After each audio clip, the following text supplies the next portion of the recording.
Welcome into the Jordy Culotta Show. Wave your hand out there, baby! Shout out to the show. She puts the pinky into the nostril. Man, look at that.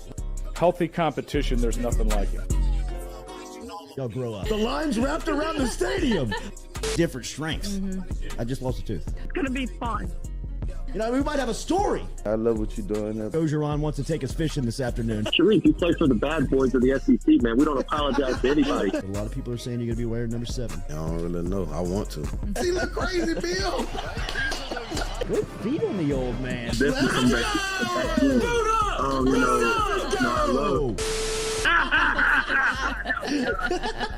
We'll be right back with the Jordy Culotta Show.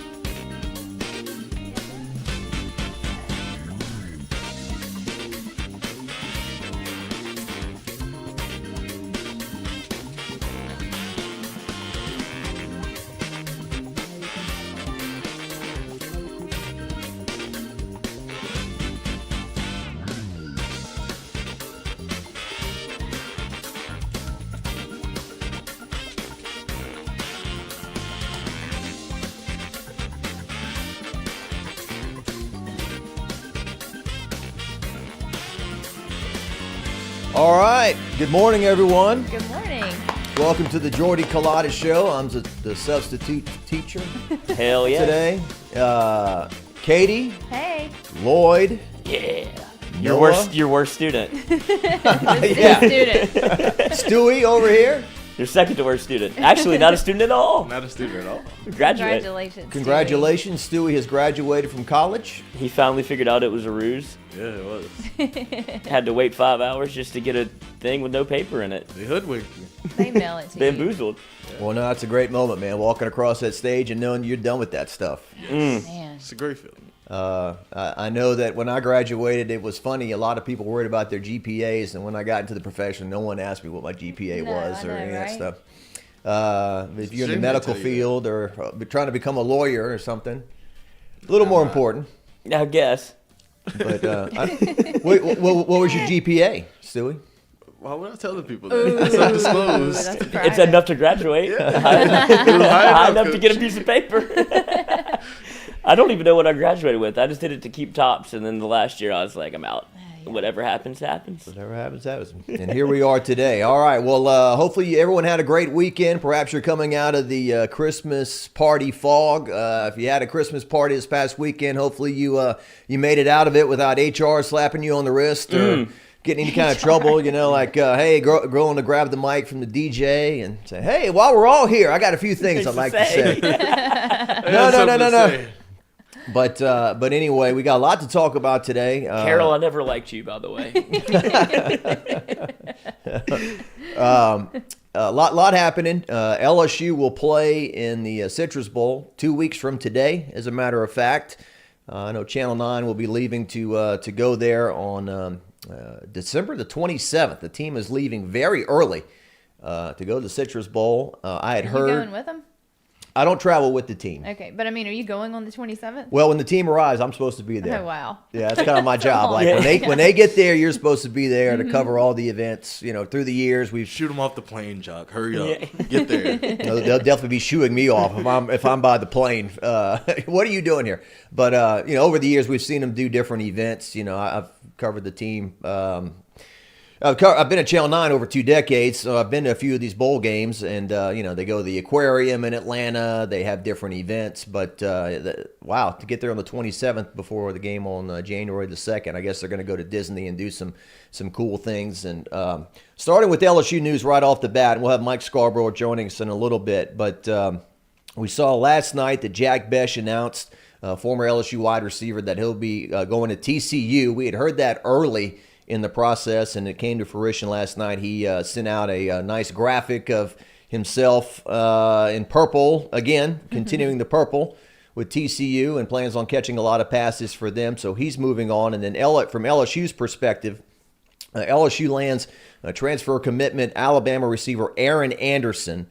I know Mike has been big on Aaron Anderson for a long time. I think he compared him to Josh Reed, if you want to go back 20 years, the Biletnikoff winner at LSU in 2001. Anderson, of course, played his high school football at Edna Karr High School in New Orleans, where he was a 4-star prospect, and went to the Alabama Crimson Tide, which was a big disappointment. But if you're an LSU fan, perhaps you feel good that he didn't really help the Crimson Tide this past year, had an injury and did not record any statistics. So he's coming home to the LSU Tigers. And, of course, National Signing Day is coming up this Wednesday, the 21st of December. Of course, it used to be that signing day was the first Wednesday in February. That has changed, and so now we have 2 signing days, and when we bring Mike on, we'll talk to him about it. But I don't believe LSU plans on having many people sign in early February. I think most of the fish are going to be in the boat here on Wednesday. And Brian Kelly, LSU's head coach, had a press conference over the weekend where he talked about they were going to sign between the transfer portal and the incoming freshmen, something like in the high 30s. I don't think it's going back to the Bear Bryant days when they used to sign like 100 dudes. And there's the rules. Yeah, put guys on the swimming team and BS like that to get around the numbers. But I think Brian Kelly said something along the lines of they are going to flip like 70 guys are going to be flipped in the calendar year from when you first got here to now. And so, I think the staff did as much work as they could before we kicked off 2022. And then, okay, like we're done. We can't, do anything else with this roster. And now, they are really getting after it, and we'll see what happens. And spring football, once again, spring football oftentimes is, thought to be boring and mundane. It takes place in the middle of LSU baseball season and some other things that are more exciting. But I think, once again, spring football is going to be very interesting to see what's going to happen with the quarterback competition, all these new faces. And Brian Kelly really gave us unprecedented access last year. I mean, me covering LSU football since Saban, at least, they pretty much copied and pasted every media availability from Saban through Miles through Ogeron, go for 10, 15 minutes, watch some guys stretch, watch receivers against air, and then y'all get the hell out of here. But this past, you guys were there, right? We got to watch scrimmages. We got to Well, we were there until we weren't. Y'all had an incident. had a little bit of an incident. That was fun. That was a nice run. There's a bit of a situation, as Jersey Shore used to say. Yes. I think they'll let us go back this year. They will. Yeah. The year you got to lift the ban after a year, huh? Yeah. It was just a little slap on the wrist. It was a tweet. What do you want? Well, I think the ban was lifted before the end of camp, right? Was. Y'all went back before August. No, we didn't go back. No. We didn't go back. No? Didn't work that way? I remember the day it happened. I remember telling Noah, Jordy goes to post the tweet. Jordy goes to one practice and he's like, "Oh, I didn't know the rules, man." He I was did. Just He was like, fired "Tell Noah off." to tweet it out now." I was like, "Noah, now, do it now." And then Jordy's like, "Well, that's it." Wait, actually take that down and never come back. That was certainly something new we had to get used to. The whole don't share any information about the practice until the practice is over. So I'll never forget that. that was different. So you had to wait and wait and wait. Okay, are they done? Are they in the building? And then you could share information. And so, we learned. You guys were the guinea pig for everyone else. You jumped on the grenade. Exactly. Right? Happy to do Somebody it. had to do it and figured, why not us? Always us. I thought it'd be me. Instead, it was the boss. Boss man. right? Boss man. So we'll talk about LSU with Mike Scarborough coming up. And the Saints yesterday get a victory. It beats the alternative. I'm not going to throw a parade about it. If you don't beat the Falcons at home when they're starting a rookie quarterback named Desmond Ridder, then who are you going to beat? But at the end of the day, the Saints escaped 21-18. They still had a hard time putting a nice, neat bow on this victory yesterday. They've got a 4th and 1 late in the game. They're trying to run out the clock. They fumbled the snap. Atlanta gets a couple more plays. Atlanta throws a quick out to set up a final play, and Ridder just scrambles and runs out of bounds. And the game was over. And the game's over. Not a good look for Mike Denbrock, his former offensive coordinator, with a little clock management. Okay. That's right. Cincinnati quarterback? Yeah. That was one thing I did not. I got all these notes here today. I'm getting way too mechanical reading off of paper. He has Jimbo's play sheet. Yeah, but Jimbo's good call. Exactly. Need my glasses too, right? But So, yeah, I mean, you would think with pass interference being the weapon that it is in the NFL. Let one rip down there. You just got to chunk it down the field. Hopes two guys bump into each other. We get 50 yards or whatever. We kick a field goal at the gun. We go to overtime, but he runs out of bounds. Something that has already hurt the Saints before when you saw Tom Brady and the Buccaneers do it with Mike Evans, and with their comeback, they just let one rip halfway down the field. They get a pass interference in the end zone, and they're able to capitalize on that. Desmond Ridder runs out of bounds and looks at the clock like, oh, game's over. Damn. Yeah. No time left. I guess let's go shake hands. That brings back memories to quick story time. Southern was playing a game against Mississippi Valley State. I think this was 2011, 2012. It was Stump Mitchell's last game as Southern's head coach, and it was on ESPNU, so it was a chance for Southern to be on national TV, and it was a brutal game. And it was a 7-0 score late in the game.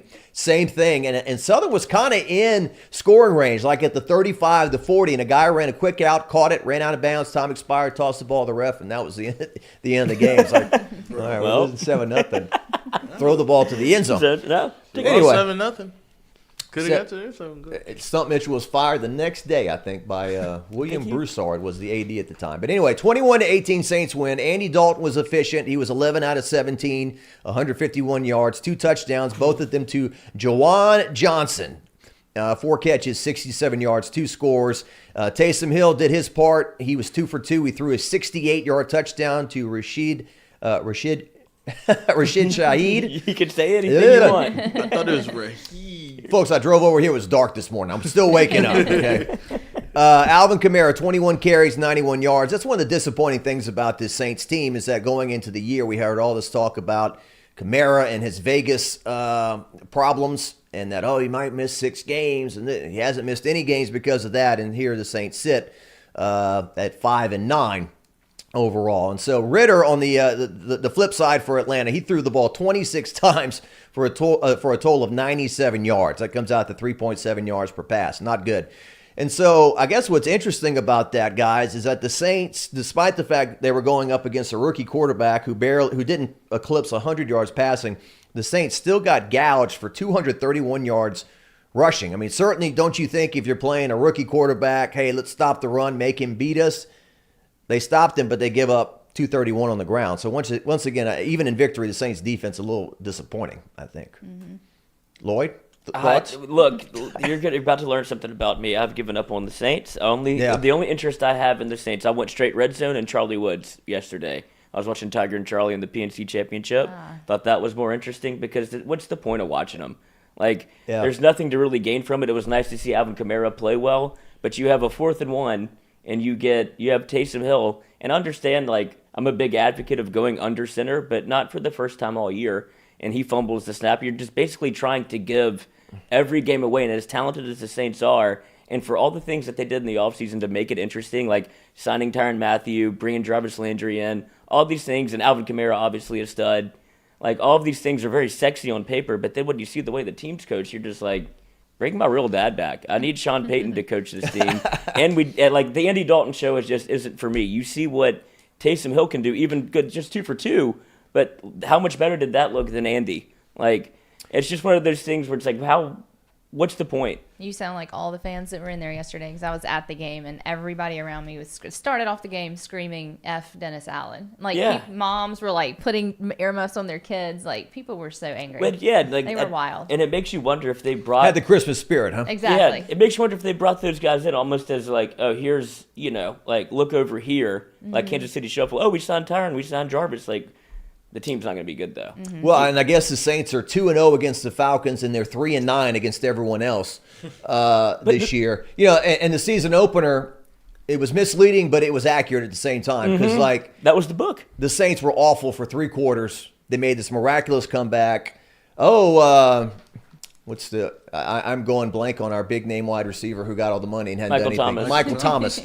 Michael Thomas catches 2 touchdowns. Oh, he's back. Never and that was supposed to be the since. Strength of the team. We're going to throw to Michael Thomas. We're going to throw to Jarvis Landry. We've got Chris Olave. We've got Alvin Kamara. We've got this dangerous. Jameis can push the ball down the field. We're going to have this explosive offense, and it hasn't come to be. Pain everywhere. And so, real quick, I looked at the because I'm a nerd like that. I looked at the forecast in Cleveland.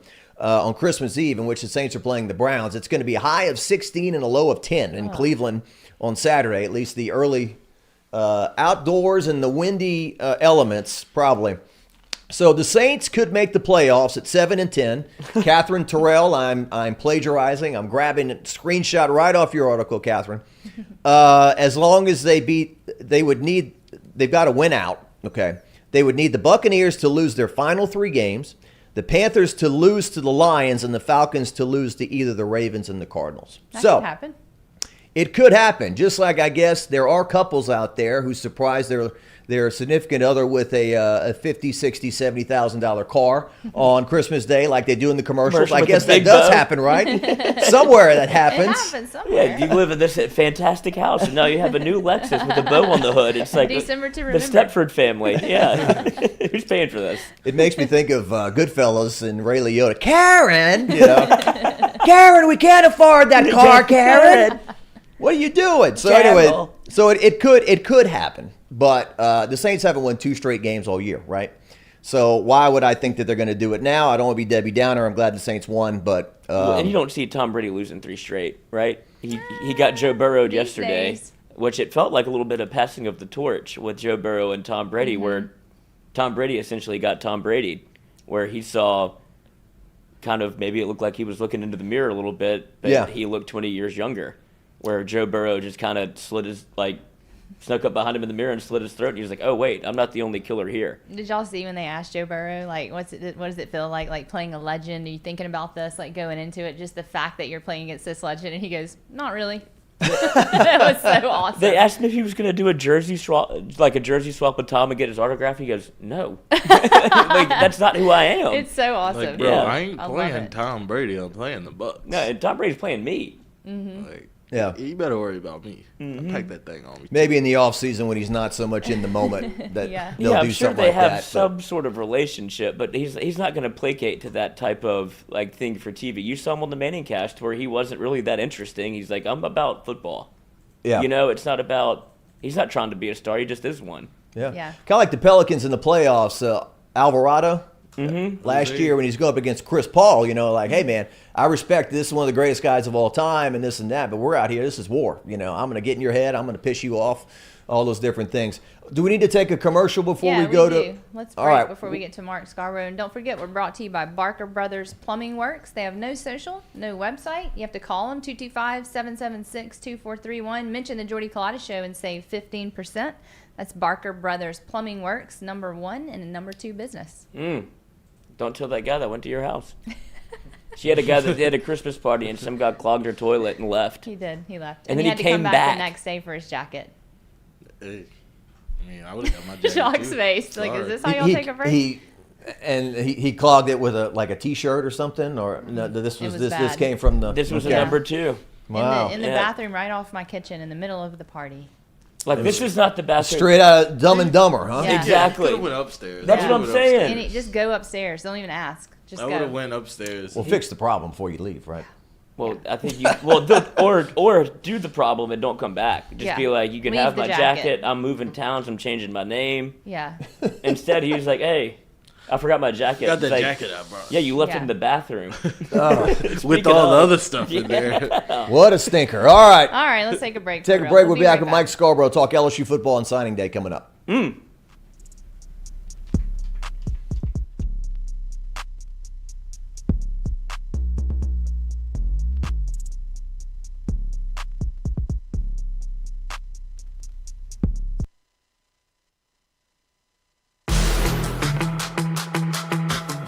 Donaldsonville Glass and Body, the trusted name in frame, body, and automotive paint repair since 1977. They have served their customers for over 45 years. You can find them online at dgbauto.com or stop in and see them Railroad Avenue and Division Street out in Donaldsonville, Louisiana. Look, they can help you with your insurance claims. They can make the repair process as stress-free as possible. I'm speaking from experience here. I've got numerous windshields, body repair, all done by Kenny and the crew over at Donaldsonville Glass and Body. They are, without question, the most well-equipped shop in the area. Stop in and see them today. Shop them online, dgbauto.com or stop in and see the crew over in Division Street in Donaldsonville, Louisiana. Donaldsonville Glass and Body.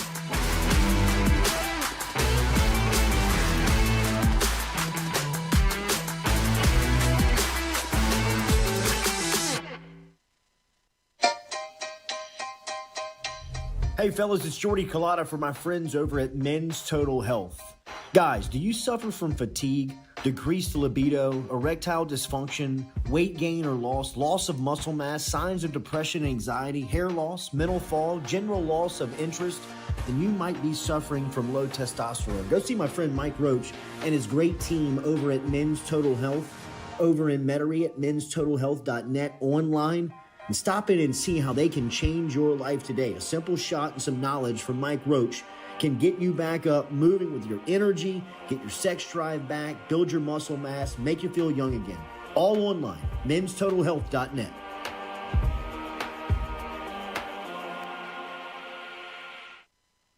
Red Stick Sports, a local staple in Baton Rouge to all sports fans, was founded back in 1981 and has remained a family business for over 40 years. Today, they still have the great selection on the floor, but they're also a leader in custom apparel for businesses, sports teams, and other groups. Take it from us, everybody over here at FM Digital Media. They help us out with all of our apparel. Let them help you out today. Go ask for Cody over at Red Stick Sports. Check him out online at redsticksports.biz. I was embarrassed about my smile. Are you unhappy at yours? Do you not smile back at yourself? I called my friend, Dr. Spillers, over at Johnson Spillers. He fixed my smile, and now everywhere I go, people are complimenting it after the work that Dr. Spillers and the staff did to my mouth. They can do it to yours. Get in touch with them. JohnsonSpillers.com. 2 locations, one in Gonzales, one in Baton Rouge. Easy to find them, JohnsonSpillers.com.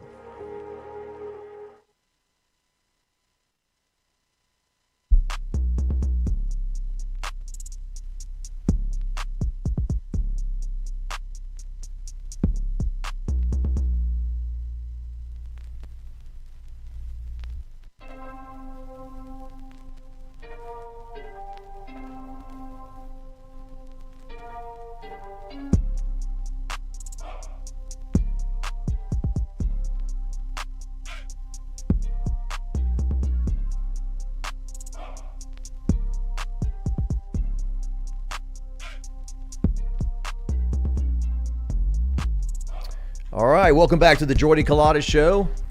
Jacques Doucet filling in for Jordy. Jordy's going to be out a lot in the next couple of weeks, so when does he come back? Well, he'll be back next week. We don't have a show Monday because of Christmas, so he'll be back next Tuesday. And he'll be here for a few days, and then he gets married, and then he goes on his honeymoon. Well, good for him. I know. Awesome. He needs a break. What a life.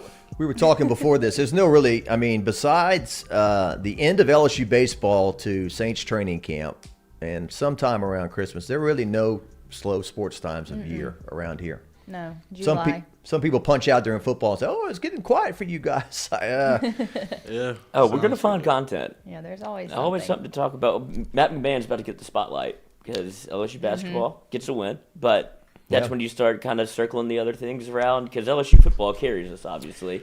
After the bowl game, then we'll go straight to basketball and baseball. I'm excited about Mulkey and company. While you were sleeping last night, perhaps, they improved to 12-0. They beat Oregon State 87-55. They beat Montana State 91-52 Saturday night. And I've got some notes and things I want to talk about with shit. With Mulkey. Yeah, all my notes. Talk about over-preparing, right? I made a document, and you just wrote it. For the show, exactly. It's funny, real quick, before we get to Mike Scarborough, I remember Bill Parcells talking about Sean Payton when Sean Payton was offensive coordinator, and he said that Payton would come in with like 60 passing plays before a game. And Parcells was like, "Hey, Sean, why don't you choose like 20 of those? Yeah, we might run one of them twice, you know. We're gonna run all this stuff, you know." So we got Mike with us, Mike Scarborough from TigerBait.com. Mike is Coca-Cola. He's the original. Like, he was the first recruiting website back in the day there. I think Dandy Don had the first website ever, but when it came to recruiting, Mike was the original. Mike, good morning. Thanks for waking up early. Yeah, good morning. And Dandy Don was a month after me. Oh, there you go. Oh, okay. Let's get the story straight. Exactly. Okay. It's your fact street, yeah. Yeah, I'm sitting here I'm sitting here fighting to see who's the oldest. That's probably not a good idea. Ken Ramsey did it first. Yeah. Back when those first got running, Mike, it was the old like when you logged on, that old school. Mom, I'm using the computer. My first website was a member AOL page. Yes. Yeah, that was the deal. I remember interning at TV10 in Lafayette, and they were showing me this thing called the internet and websites and stuff. So that was 1997. So here we are 25 years later. So, Mike, LSU plays in the Citrus Bowl 2 weeks from today. National Signing Day is Wednesday. Just your general thoughts of where LSU stands right now and how's it looking? Well, it's looking good for Brian Kelly between what we're seeing Purdue and all their issues and what kind of team they might field. Sure sound like they had a very good practice on Saturday, which was obviously open to players' families, and got a little tidbits from some of the people that I know that was there and saw that. And, of course, Kelly was very forthcoming about playing some freshmen and what he's seeing out there. And I think some of the, what we know personnel-wise has been very interesting. Obviously, you look around the country and transfer portal and what it's done to some schools. LSU has certainly fared better than others. And between right out the chute, Kayshon Boutte saying he's coming back, and then last night, Aaron Anderson, bookending it, going into signing day here in 48 hours. It's amazing. Let's talk about it. I think Brian Kelly and his staff, player personnel for LSU, has just done a fantastic job. And Kelly doing his exit meetings that didn't have a whole lot of exits, at least so far. Look, I think there's still some guys we're wondering about, but we don't. I think they're put in a really good spot right now. But he did make some news when I asked that question Saturday. What's that total number going to look like when the dust settles between high school signees and transfer portal? When he said 38, now he does say in the future he doesn't think it's going to be that big of a number in the coming years, but I still tend to think he's probably going to be always in the mid to late 20s, just because you're always going to have second and third team guys that think they need more playing time. Yeah, we'll see. Yeah, LSU certainly looking good in terms of the roster they're taking to this bowl game. They're leaving on the 27th of December to play this bowl game. A year ago, look, I remember waking up on a cold Sunday morning in Houston, Texas, when they put out the Too Deep. It was like an old episode of Unsolved Mysteries. Remember that? It's like who's left? Who's coming? And like Hunter Faust and people like that in the 2 deep. Who are these people? And so now, okay, you got a B.J. Ojulari, a Jeray Jenkins. Those guys aren't going to play, but you got a guy like Jay Ward who is going to play. And so it looks a lot better for LSU going there. I think they need to win this game, Mike. I know a lot of people talk about bowl games that don't mean anything, and I think that's one of the negative impacts of a year like 2019, that we stick our nose up in the air and we look down on a bowl game. That, look, if LSU wins, they get 10 wins. They're not going to move into the top 10, but they may move up in the AP to 12 or 13, and so that's a good finish to the year. So what are your thoughts on playing Purdue? And obviously LSU can't be overconfident, even though the line has gone from like 5.5 to like 14.5. All they got to do is look at the Texas A&M game where they were a 10-point favorite and got boat raced. So can't be overconfident, but it's a good opportunity. No, you don't want to lose 3 games in a row. Mm-hmm. You want to get to 10 wins. It makes things a lot more positive heading towards spring football practices and all the daily weight room work. It's better to get the win, go down there and have some fun. And I think it's going to be a real opportunity for a lot of guys that didn't get a whole lot of plays, live plays during games during the season, an opportunity to play. So I think it's good for morale to get that win. And I think they will. Talking about that Texas Bowl, I know last year we were debating it.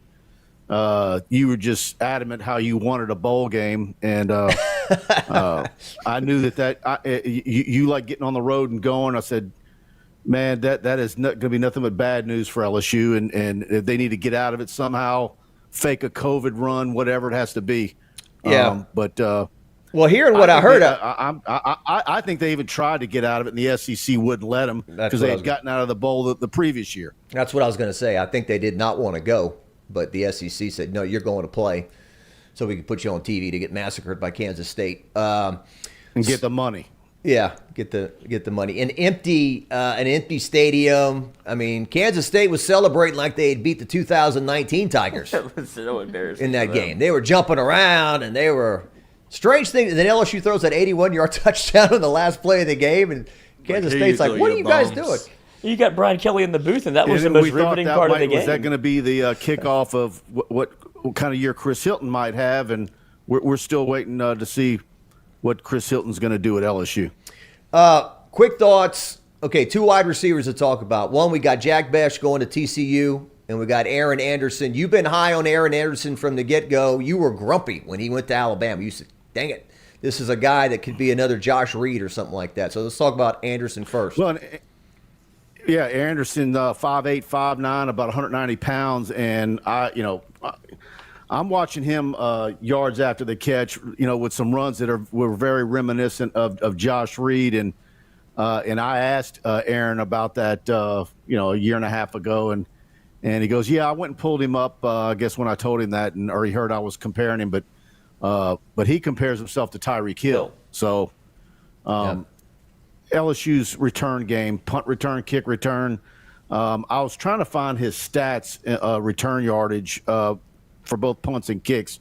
I couldn't find it anywhere. And when I went looking, I went to Alabama's signing day, bios. But last night I found it kind of odd that his whole bio was wiped from the official Alabama website. They don't even have him listed on last year's roster. Oh, they work quick over there, Mike. Spring cleaning. They work quick over there. I'll never forget in 2019 when LSU finally beat those guys. LSU took a knee, and the clock's running with 20 seconds. They shut that scoreboard off so quickly, they were not going to let anyone take a picture that said 46-41. Or it was just like, get the heck out. But, obviously Alabama has owned LSU for the most part. I remember like yesterday, it was I'm not going to say his name, but they had a countdown clock to the announcement of Tim Tebow's commitment. Alabama was right there with Florida. And as soon as Tebow announced to Florida, they had a countdown clock running by the second to his announcement for 2 months. And once he announced to Florida, there was no trace of Tim Tebow anywhere on that website.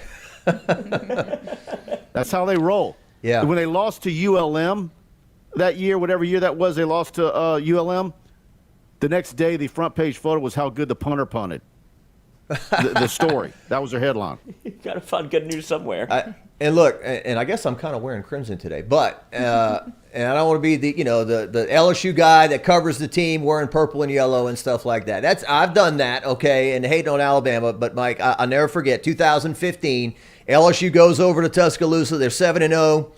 Brandon Harris and Leonard Fournette and whatnot. They're number 2 in the first college football playoff rankings. They have an awful night. Leonard Fournette gets like 10 yards on his first 10 carries. LSU loses. The next day, we're in Meridian, Mississippi. We're at the hotel. I'm wearing a purple and gold, red rock and blue shirt. I see this old lady in line at breakfast. Her eyes hit me, and I'm like, oh, don't talk to me. Please don't talk to me. And she comes up to me, and she goes, we're really sorry about your team. And I was like, yeah, you're really sorry about my team. You just want to rub it in our face that you won again last night. But LSU's won 2 of the last 4, Mike. And last year it was close in Tuscaloosa. So, LSU catching up a little bit. It's, we'll see. And then next year, who knows? LSU typically has played well in Tuscaloosa. It's beating them at home that's always been the problem. So, yeah. I haven't even started to consider what the SEC West might look like next year. Well, the power shifted, right? Pan out. Power shifted to the East. The one thing I was right about this time last year was that I wasn't buying A&M, and I was right. Of course, they got LSU at the end. Yeah. Well, and that's going to be his Jimbo Fisher. That's what he's going to talk about at every podium he goes to. He's going to lead off SEC media days with, had a bad year, but look, beat LSU. Beat the SEC West champs. We've got all the momentum going into the offseason, blah, blah, blah. That's going to be his drum. He'll be beating that drum all off season. So to your point, that's why LSU needs to win this bowl game. They don't need to be 3-game losing streak after such a great year. Yeah, but just real quick, back to Aaron Anderson. The kid is electric, and I think Polian's got to be so excited because between punt and kick returns, this kid is devastating. And then now you look at LSU's wide receiver room, and between the freshmen they're going to be coming in and what's still there on the roster, it's an insane group. And of course, now the question becomes, with Jaden Daniels coming back, do these guys put in all the hours? And it's almost like they need to talk to Joe Burrow and Jamar Chase and Terrace Marshall and all those guys and say, now, what did you guys do?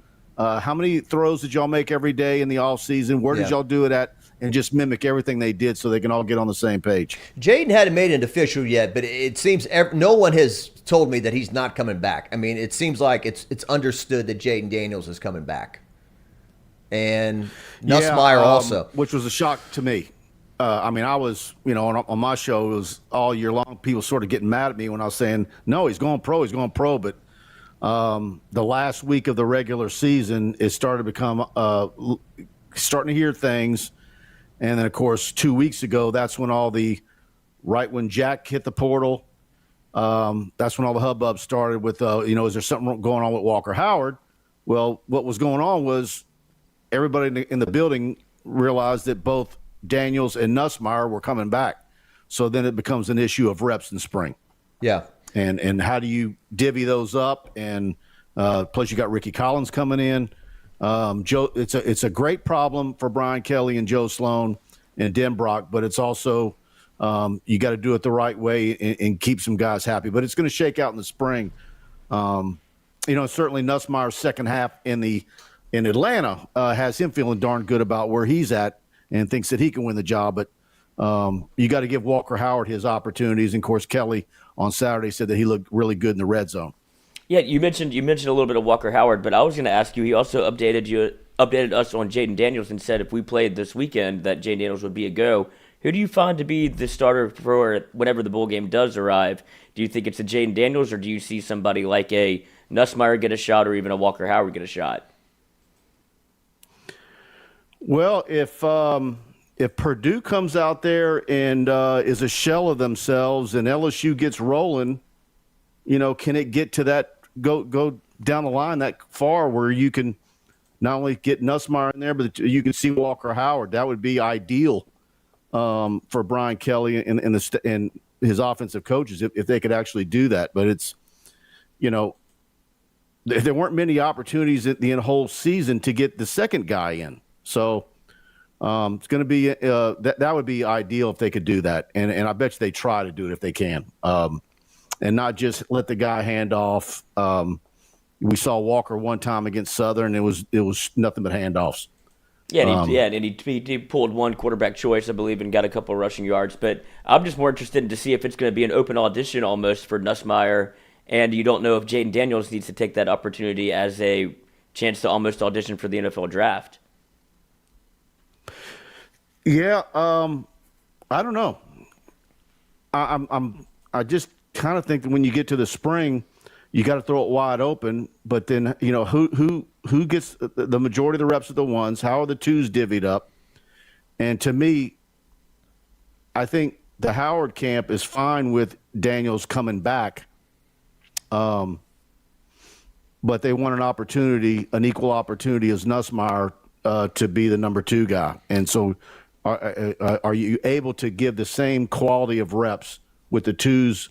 And whatever bits of ones out there, can you give the same amount to both of them? Because a year older, Nussmeier's on the clock. He's a year ahead. He's getting to the point now where he needs to be somewhere where he can play. So the spring is going to tell a lot, and then of course you get that second transfer portal period in May, and somebody's going to be in there. Yeah, because you don't want to be – you can't prove how good you are throwing to scout squad receivers. As deep as LSU is at wide receiver, if you're getting third-team reps or whatever, you're not being able to showcase who you are and what you can do. Right, and once camp breaks and it starts to preparing for Florida State, I don't know what, the week and a half out, 2 weeks, whatever it's going to be, in August, whoever's on the scout team, and is it 3 or 4 guys? Those guys, that one guy is on a different practice field. He's not even with Joe Sloan in the two quarterbacks. So that's where Walker Howard was at all last fall. He was with the scout team on a different practice field. So that you don't want to be there 2 years in a row. Yeah. So Mike, where can LSU finish? And this stuff is subjective, but where can LSU finish in the recruiting rankings if they, land who they want to land? I know, I guess officially it doesn't end, but you told me that you feel like pretty much all the fish are going to be in the boat Wednesday, right? I mean, no one's really waiting until February. I haven't really gone and studied across all the networks where LSU slotted and what the numbers could look like with what's left on LSU's board. You also still have a ranking period out there. I think so there's some guys out there like Kyle Parker and a few others that I think can get higher ratings than they have right now. They can, tweak the numbers a little bit, but I think LSU is going to be right there in the middle of the top 10, 4, 5, 6. I don't know if they can get as high as 3, but can they get it 4 or 5 possibly? Desmond Rick's got a salty rating, obviously. Isaac Smith's a high 4-star kid. I think that's going to be a heck of a haul. 25 right now. You start talking about those couple of kids, and then there's still a few others that you're waiting on. So, and I think what is it? If those guys fall the way we think they do, LSU could have a dozen, near a dozen midterm enrollees. So you're going to have a nice group of true freshmen there for spring football. And that's what I wanted to ask you about. You mentioned Desmond Rick a little bit. He had his official visit this weekend. He commits on the 22nd, I believe. And so I just wanted to get your thoughts on where you think he lands after, obviously, LSU lands Toviano, and then you have Denver Harris in the portal that it seems like he's leading LSU. Have you heard anything on the Desmond Rick's front after his official visit this weekend? Yeah, I'm hearing that it was very positive. And look, LSU gets the last weekend before signing day. There's something to be said for that. And I think it's been trending LSU for a while. We'll see how it plays out. The whole Denver Harris thing, I don't know if that threw a monkey wrench in anything. There's some people who were worried that Aaron Anderson last night could throw some monkey wrench into some of the receivers. But, I will say this, whether it's the Walker Howard stuff that we were talking about earlier, or any other of these little things that you wonder if it's, going to cause an issue with this or that kid. The one thing, of course, he does a lot of, not just one thing, he does a lot of great things. I have seen things that, and heard of things where there's issues, and once Brian Kelly sits down and maps it all out for a prospect and his parents, it's amazing how he gets through it. He is fantastic in talking to kids that have whatever the current concerns might be, and that's current players, and what they're doing in the program, and I really liked what Kelly had to say on Saturday about. He was asked, with everything that's going on right now, transfer portal, recruiting, bowl prep, on and on, is it too much? And because a lot of people wonder, does there something need to be done with the early signing period? Is there some dates that need to be moved around? And you could tell by his answer when he said, no, I like it or I love it, whatever it was. He sees it as an advantage to him because of how great of a staff he has. How many programs out there at Power 5 schools have a head coach that feel darn good about everybody underneath them doing their job and doing it in a very strong way, where you feel that with all the things that are up in the air, it gives you an advantage because nobody's going to have all their bases covered as well as you do. And so that was and that's another reason why his press conferences are so good. He just a lot of people would see that as a negative, and he's going to tell you that, I like all these balls being juggled up in the air because it gives us an advantage, because nobody can do it as good as us. Well, that's basically what he's telling you. Covering him at those 2 bowl games LSU played, the Music City Bowl in 2014 and then the Citrus Bowl in 17, I walked away from both of those saying, this guy's grumpy. I'm not using any of this sound. It must not be fun to cover this guy. And, I don't know if he was coached up that he was going to the South and you're going to LSU and you need to maybe change some things, but he hasn't gone off on anybody. Like at a press conference, he hasn't raised his voice or gotten angry or, he's been great to cover. I feel like he gives good answers. He gives thoughtful answers. He doesn't give throwaway answers.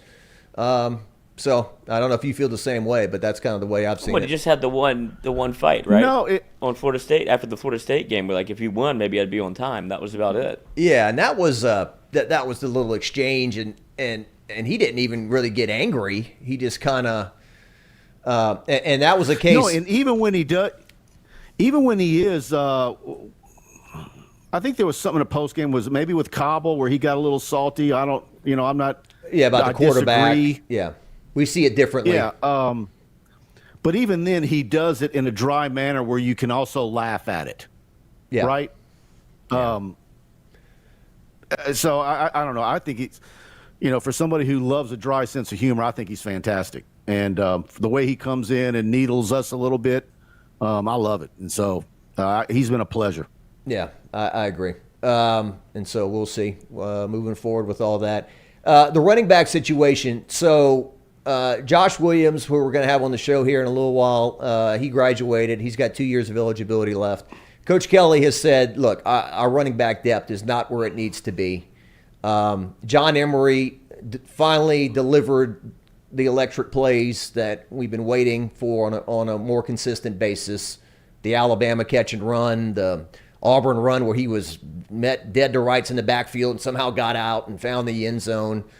But he's a challenge, right? I mean, it's a challenge to manage him. And you got Trey Holly and Caleb Jackson in this recruiting class. You think those 2 guys they're looking to get these guys involved right away?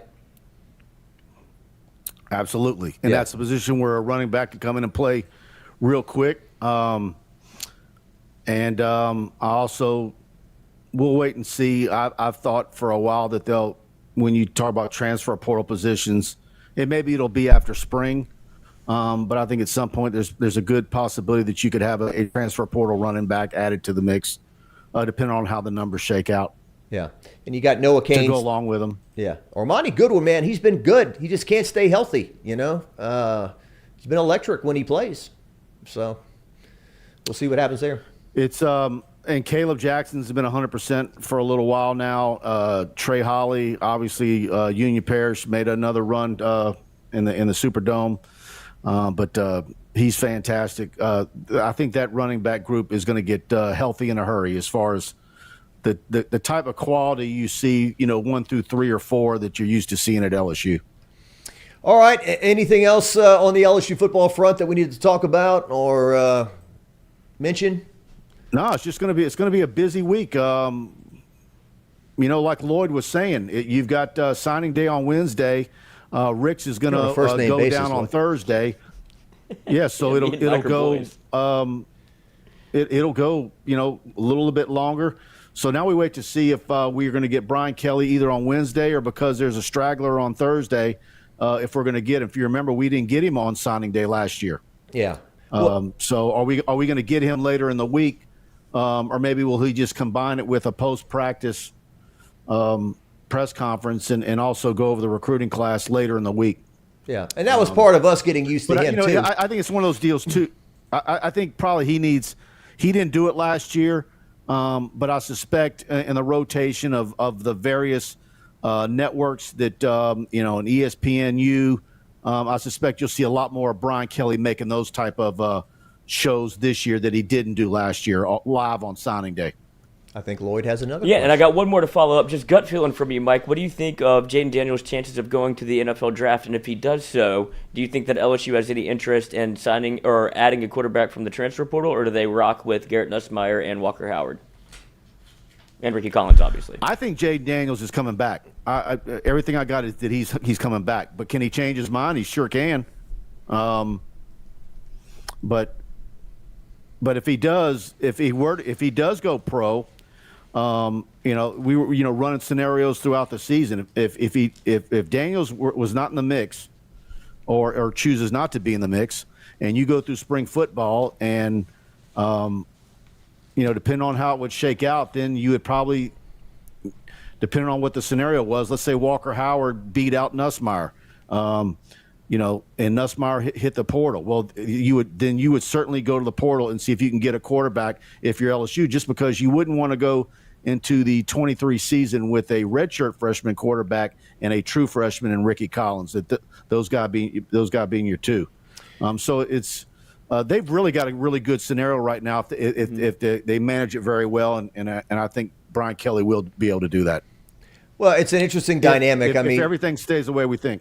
Certainly Jaden Daniels gives you the electric stuff when he runs the football and scrambles. And, I think back to the 3rd and 5 against Alabama late in regulation where he takes off for 31 yards.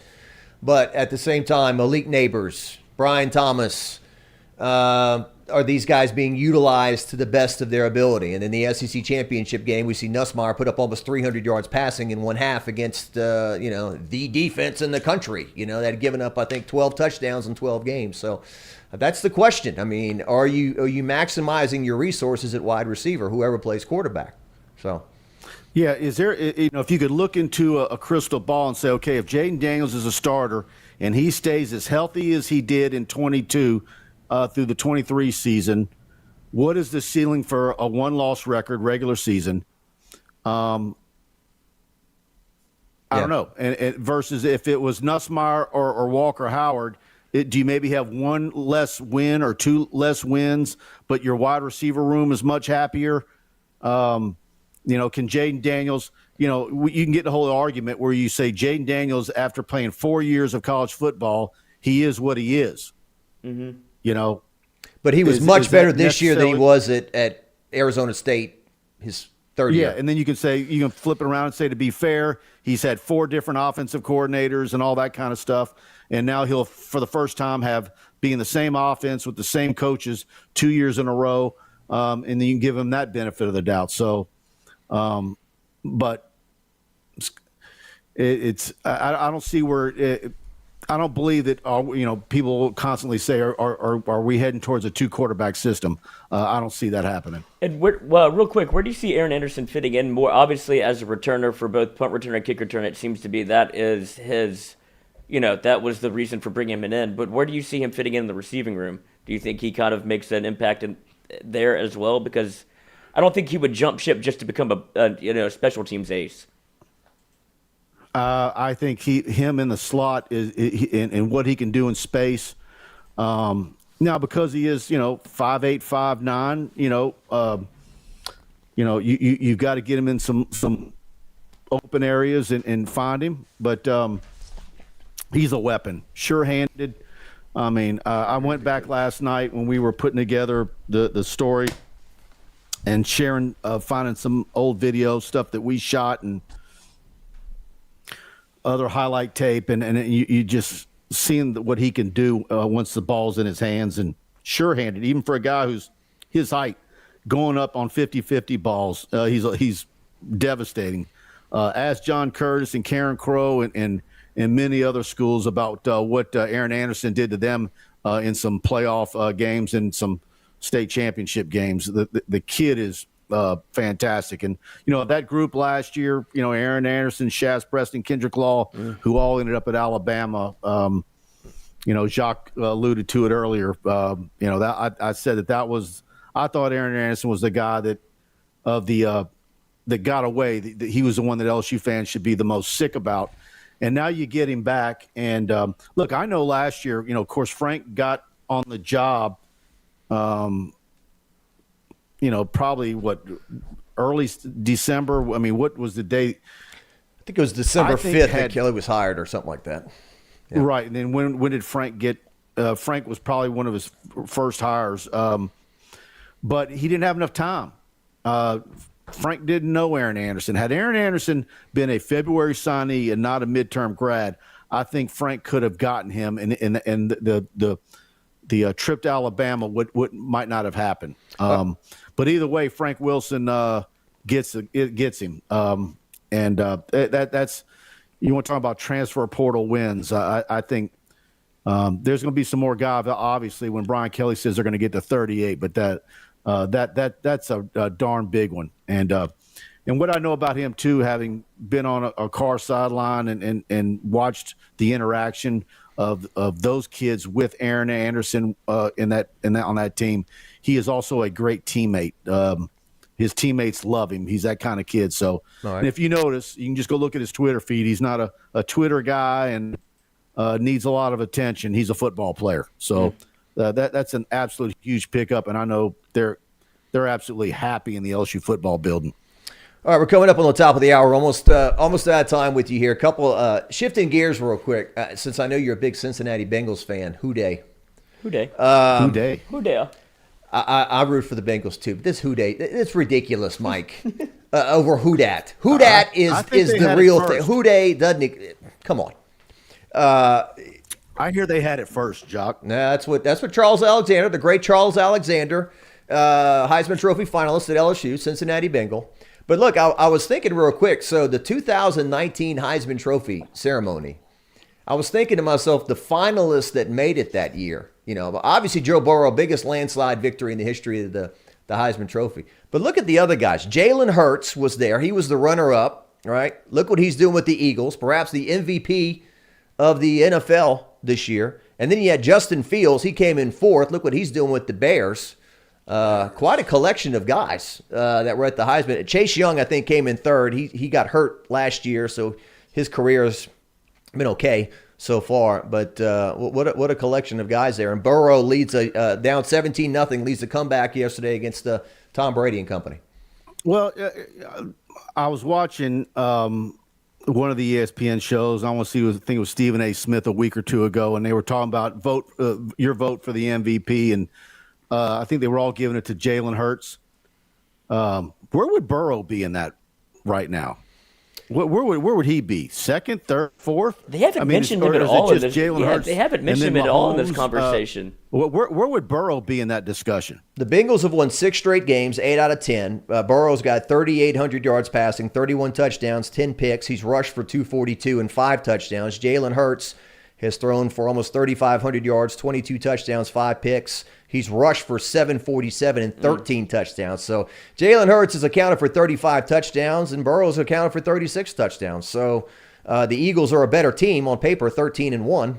So I guess there is a debate there. But I guess I didn't see that coming, Mike. When LSU stomped Oklahoma that day, and Jalen Hurts was the quarterback in the playoffs, I didn't see this career by him coming in the NFL. But no, I didn't either. And I can say the same thing about Lamar Jackson when LSU faced him in a bowl game. Yeah, beat him 29-9, no touchdowns. And so that's why I kind of think that while everybody wants to ding Jaden Daniels and say he's not going to be that high of a draft pick, with his athletic ability and what he does with his legs, I wonder if he's another guy that might shock some people at the next level. Yeah. All right, wrapping up. I just got a text from Darren DeQuano. He says you're lazy for not making it to the set today. What you got to say about that? That's about right. Your boy, Darren. Yeah. And missed you Friday at Flock of Seagulls and the Depeche Mode tribute band. Yeah, I regret not going. You went, multiple friends went, and I regret not going. That first of all, I like Chelsea's. Obviously, you do Red, Rock, and Blue there, but I a little nostalgia there. I should have went. And you said the Depeche Mode deal was pretty good too. I want to talk about Depeche Mode before the end of the show, but we'll let you go, man. It's 8 o'clock. Thanks for getting up. Thanks for being with us. TigerBait.com. Mike Scarborough. All right, guys. Talk to you later. All right. Thanks for being with us, Mike. I think we need to get some commercials in. Let's take a little break. That was brought to you by Katie's in Mid-City, the neighborhood restaurant. Our friend Tom Granning visited there this weekend, and he texted us and asked us what he should get. What do you think Jordy told him? A pizza. The Brad Bird. Get you the Brad Bird. The Brad Bird. It's Katie's in Mid-City has crust. everything to feed all your Flaky. picky eaters. They're located on Iberville Street. You can go view their menu at katiesinmidcity.com. We'll be right back. Or go to their sister's house, which is Francesca's.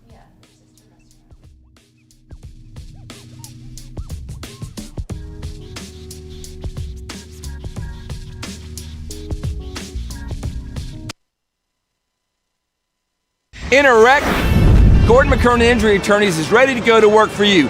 Come meet your team. I'm your intake specialist. I coordinate your case and connect you with your attorney and paralegal. That's us, your legal team. Thanks. And we'll fight to get you every dollar you deserve. I'm your settlements and disbursement manager, and I'm here to get you paid on time.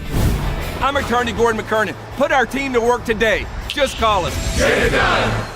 I remember telling them, hey, listen, my job here is to make sure that we bring, big time football to a small town environment, right? And so you see on movies sometimes about the way a town reacts to the football program and what it means to everybody, and that was the hopes and dreams that I had for the place. And so our kids take a distinct responsibility in wearing that Z on their helmet.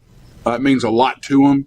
And then on the flip side of that, our community does a tremendous job of supporting our program, supporting the athletic department, supporting our school as a whole.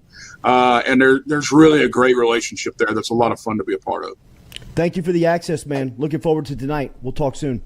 Coach, wait, before you go, fix your hair again one more time. Look at him. Let's go. Yes. Look at him. What do you think about that? Game day, what do you baby. think about that? Game day. Hell yeah. Yeah. I love it. I love it, man. Great to see you. Thank you. You too, guys. I appreciate it. Y'all have a great day. All right, man. There he is. There he is. My guy. David Brewerton checking in. What does Harold Perkins do for this defense? What does he allow you guys to do? Yeah, Perk, man, he's just so raw, man. Like, all he know how to do is make a play. But I love him. He brings a certain type of juice to the defense, and he's right alongside of me on the edge. He knows how to rush the edge. As a young guy, that's very valuable to the defense, being able to rush the edge. Making the quarterback step up. But yeah, they put him everywhere. Middle linebacker, outside rusher. Maybe sometimes he's going to be in a drop. So he's very versatile for our defense. Question in that game. You're listening to the Jordy Culotta Show live on YouTube. Catch it every day, 7 to 9 a.m., wherever you have internet access. Oh, my guy, the host of Mac and Cube. You said you wanted me to close it out. I listen to his pod every day on WJOX 94. I thought I was going to beat Charlie. I didn't. You were fantastic as always. Have a great call in Missouri. I'll see you soon, man. Thanks, man. Good Later. talking to you, Jordy. Always. There he is. Cole Kubelik, the absolute best. Don't overthink it, ABC. When you move to a primetime slot in the SEC, is getting that billing, make this man the color commentator. He's the absolute best. Ooh, I mean, what a pro. What a pro. Hi, this is Dan Canterbury. Join myself and the legend, Coach Skip Burtman, for Hold the Rope Tuesday nights on YouTube. You can go to @HoldTheRope, Skip and Cano. Skip, tell them what we do. We've got a lot of education. We've got some people that can tell you a lot about a lot of things. In the area of sports, we have a lot of entertainment. We got a lot of energy putting this in. I think you'll like it. So join us for Hold the Rope.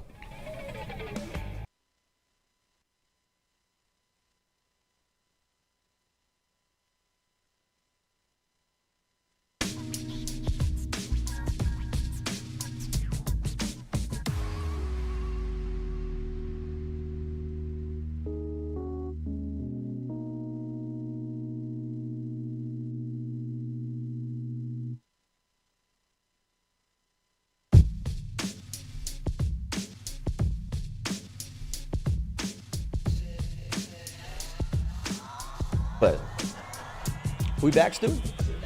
Welcome back. Great to be with you guys this morning. It's the Jordy Culotta Show. I'm Jacques Doucet from Channel 9. I'm here with my friends today, Katie and Lloyd and Noah and Stewie. What a collection. All here. A couple grads, except I for got my old feet Noah. up. I know. Yeah, is this a little bit different than a little studio setting? Well, Lloyd, I always compare it to like being an auctioneer, I'm trying to jam like as much as I can in the 3.5 minutes on a sportscast, but in this case, 2.5 hour show. I can breathe, can discuss a few things. Appreciate just 2 hours. Don't 2 hours, my bad. Don't stretch us. Come on now. Well, when I filled in the past on some of those other shows that are 3 hours. Yeah. Ugh. And look, I tip my hat to those people who do those shows every day because, man, you go in there all caffeinated, you're all ready to go, and about an hour and a half in, you're like, oh, man. I feel like I talked about everything. Kind of gassed. Yeah. What else is there to talk? Like, that's what happened to, I'd say, I don't think that would happen to us Friday, the day that Jordy had a bellyache. Oh, yeah. Katie and I, sprinted through the document. We're like, well, that was 45 minutes, and that's about all we have to say. I don't have anything else to talk about. That's what Jordy warned us about. It's like, whatever you feel, and he talked about the first time he did it for, he was the first time he ever stepped in as a host for somebody, and he's like, I did all this prep, kind of like you with your play sheet over there. Yeah. And he's like, I sprinted through it in 15 minutes. I talked about everything that I wanted to talk about. Yeah. And as opposed to, keeping it kind of the dialogue open, you learn how to meander in the chat. All those things, you kind of let them do the show for you, as opposed to, I have to say all of these things extremely quickly, make my points, and then it's like, damn, I kind of covered everything too quickly. That's how we end up going off the rails. It is. Yeah, when you're growing up and you're cocky and you say, like, the local sports guy sucks and the local radio guy sucks and he's no good and you're, a keyboard warrior, as they say. As they say, yeah, come and get on the microphone. And then you get under the lights and you, host the radio show in, 5 minutes, it's either sink or swim. Like, oh, my God, no one's calling. Back when you relied on callers, no one's calling, and you quickly learn, it's challenging. The good ones make it look easy, gotta be right? Full of shit. Yeah. They do. Like Johnny Carson back in the day, they'd say, oh, Johnny Carson, that's easy. He just gets up there and talks to people. Well, Johnny Carson made it look easy. There's been a lot of Chevy Chases and people that tried late night shows that failed. And so a few things I want to talk to you about. We got Josh Williams coming up in a few minutes, or about 10, 15 minutes here. LSU running back, graduated over the weekend in business with a 3.5 GPA. Nice. Damn, he probably got Gordon over the coals. Actually was in there trying to negotiate. He was like, I was just going to give you now we got to talk numbers with this guy. Yeah. He's a great student and he gets it done on the field. What's going to be the next dad? But Kelly Zinn, I had a chance to interview her. She is the Stephanie Remp replacement at LSU, Chief Operating Officer. And trying to get as much content as I can before we leave for Orlando, because we're going to be filling lots of sportscasts with content from Orlando. So I want to get a few things. Driving or flying? We're going to fly. I'm going to fly over to Orlando. Typically, we drive most of the trips. You always drive to Mississippi State, Auburn, Georgia. Texas A&M. Georgia, they haven't played there since 2013. I'm talking about SEC championship. Atlanta. Well, the regular season they played. That was the Zach Mettenberger versus Aaron Murray game. Yeah, the Odell fumble. 44-41. LSU lost. Florida, you fly that. Arkansas, typically we fly that, but we've driven it. But that's a bad drive. Arkansas. Arkansas, yeah. Woo. Yeah, it's rough. it's way up there. Don't see them Razorbacks. Calling them hogs. TrentonHoliday.com. Call them hogs. But Big Suey. Welcome in, rare John. tradition, college football. We'll go Texas A&M on you, Coach. Gig 'em. That's a unique place, and they got all their stuff that they do. Texas A&M. So anyway, during this interview with Kelly, I hear a few. None of it's going to air for a little bit, but I just wanted to pass along some things. So we talked about facilities a little bit. Tiger Stadium was brought up, and I asked if what are we looking at in Tiger Stadium, the LSU football experience. There's a number of things that we're looking at for the 2024 season. So maybe not next season, but the following year. Upgrades to the boards. I guess the video boards, scoreboards, the video boards, and whatnot. They had some kinks that some gremlins that got in there this year that they're trying to work out. It was glitchy this year. It was. Yeah. Lots of glitches. The one closest to the student section is the older one. Yeah. Too. So might be getting a new one. Yeah. Hopefully. Are we getting what? Are we doing a light show? No, the scoreboards. But wait, Lloyd, there's more. Oh. So upgrades to the boards, and they are looking into light shows, LEDs. They're taking a look at it. Yay. And things to enhance the in-game experience. Now, I think the first person I saw that did this was Alabama. Yeah. And when they did it, I got to be honest, I didn't like it. To me, it looked like a mistake. Are the lights out? What's going on? The lights are flashing. I thought on video it didn't look good.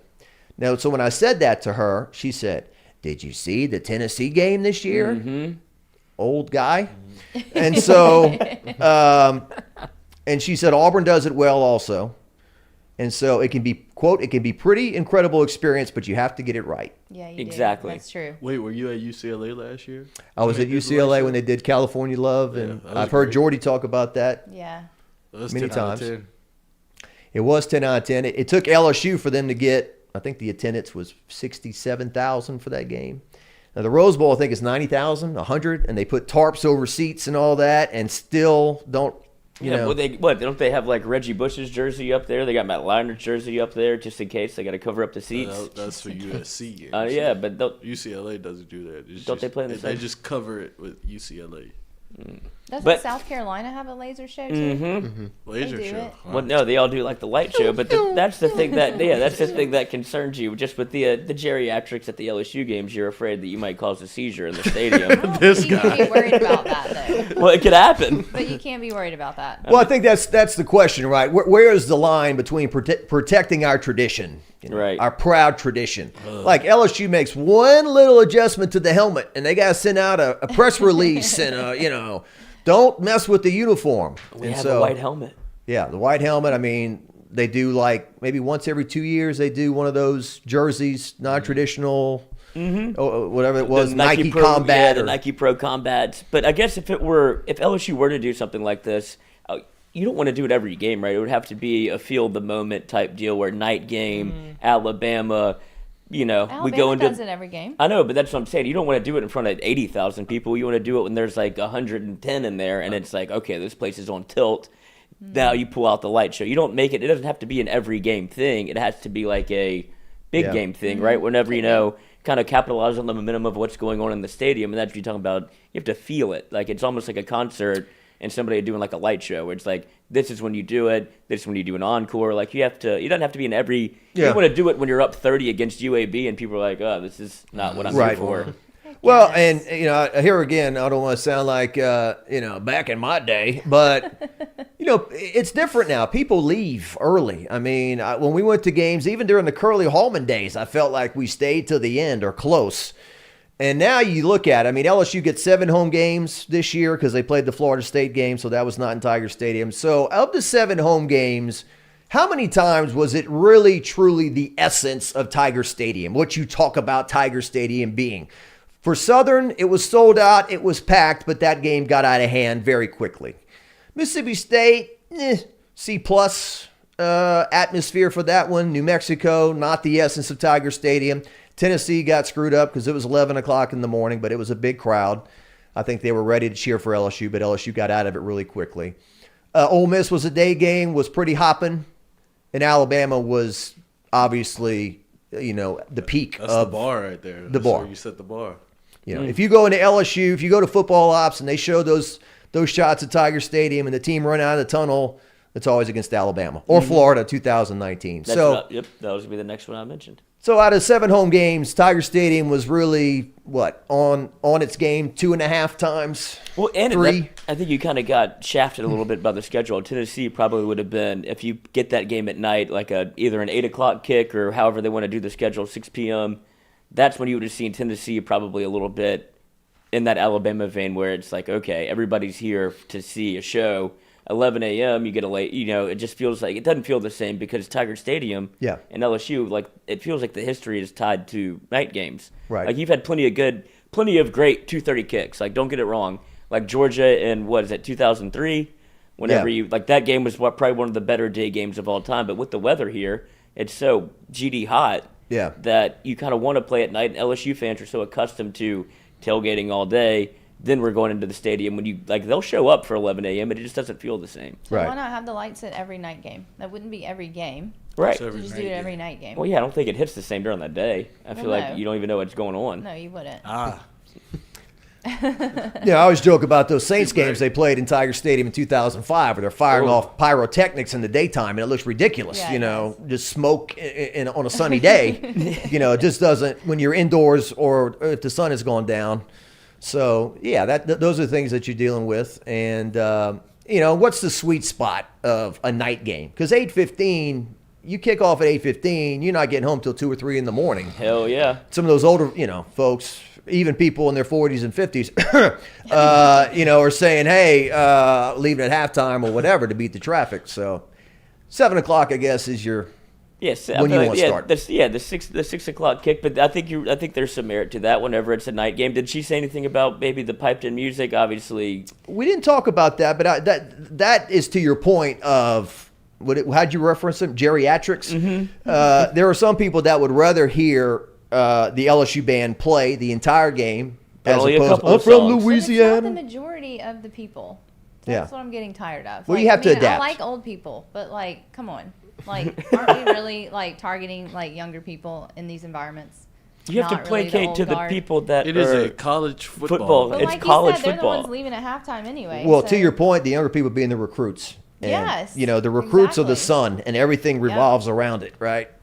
And so it's evolution, baby. Let's just go with it. Well, yeah, not only that, but it feels like almost when LSU's right and the games are the game, you really don't need any other form of outside entertainment from the football. It doesn't matter. Everybody there, for the Alabama game this year, I don't think people sat down.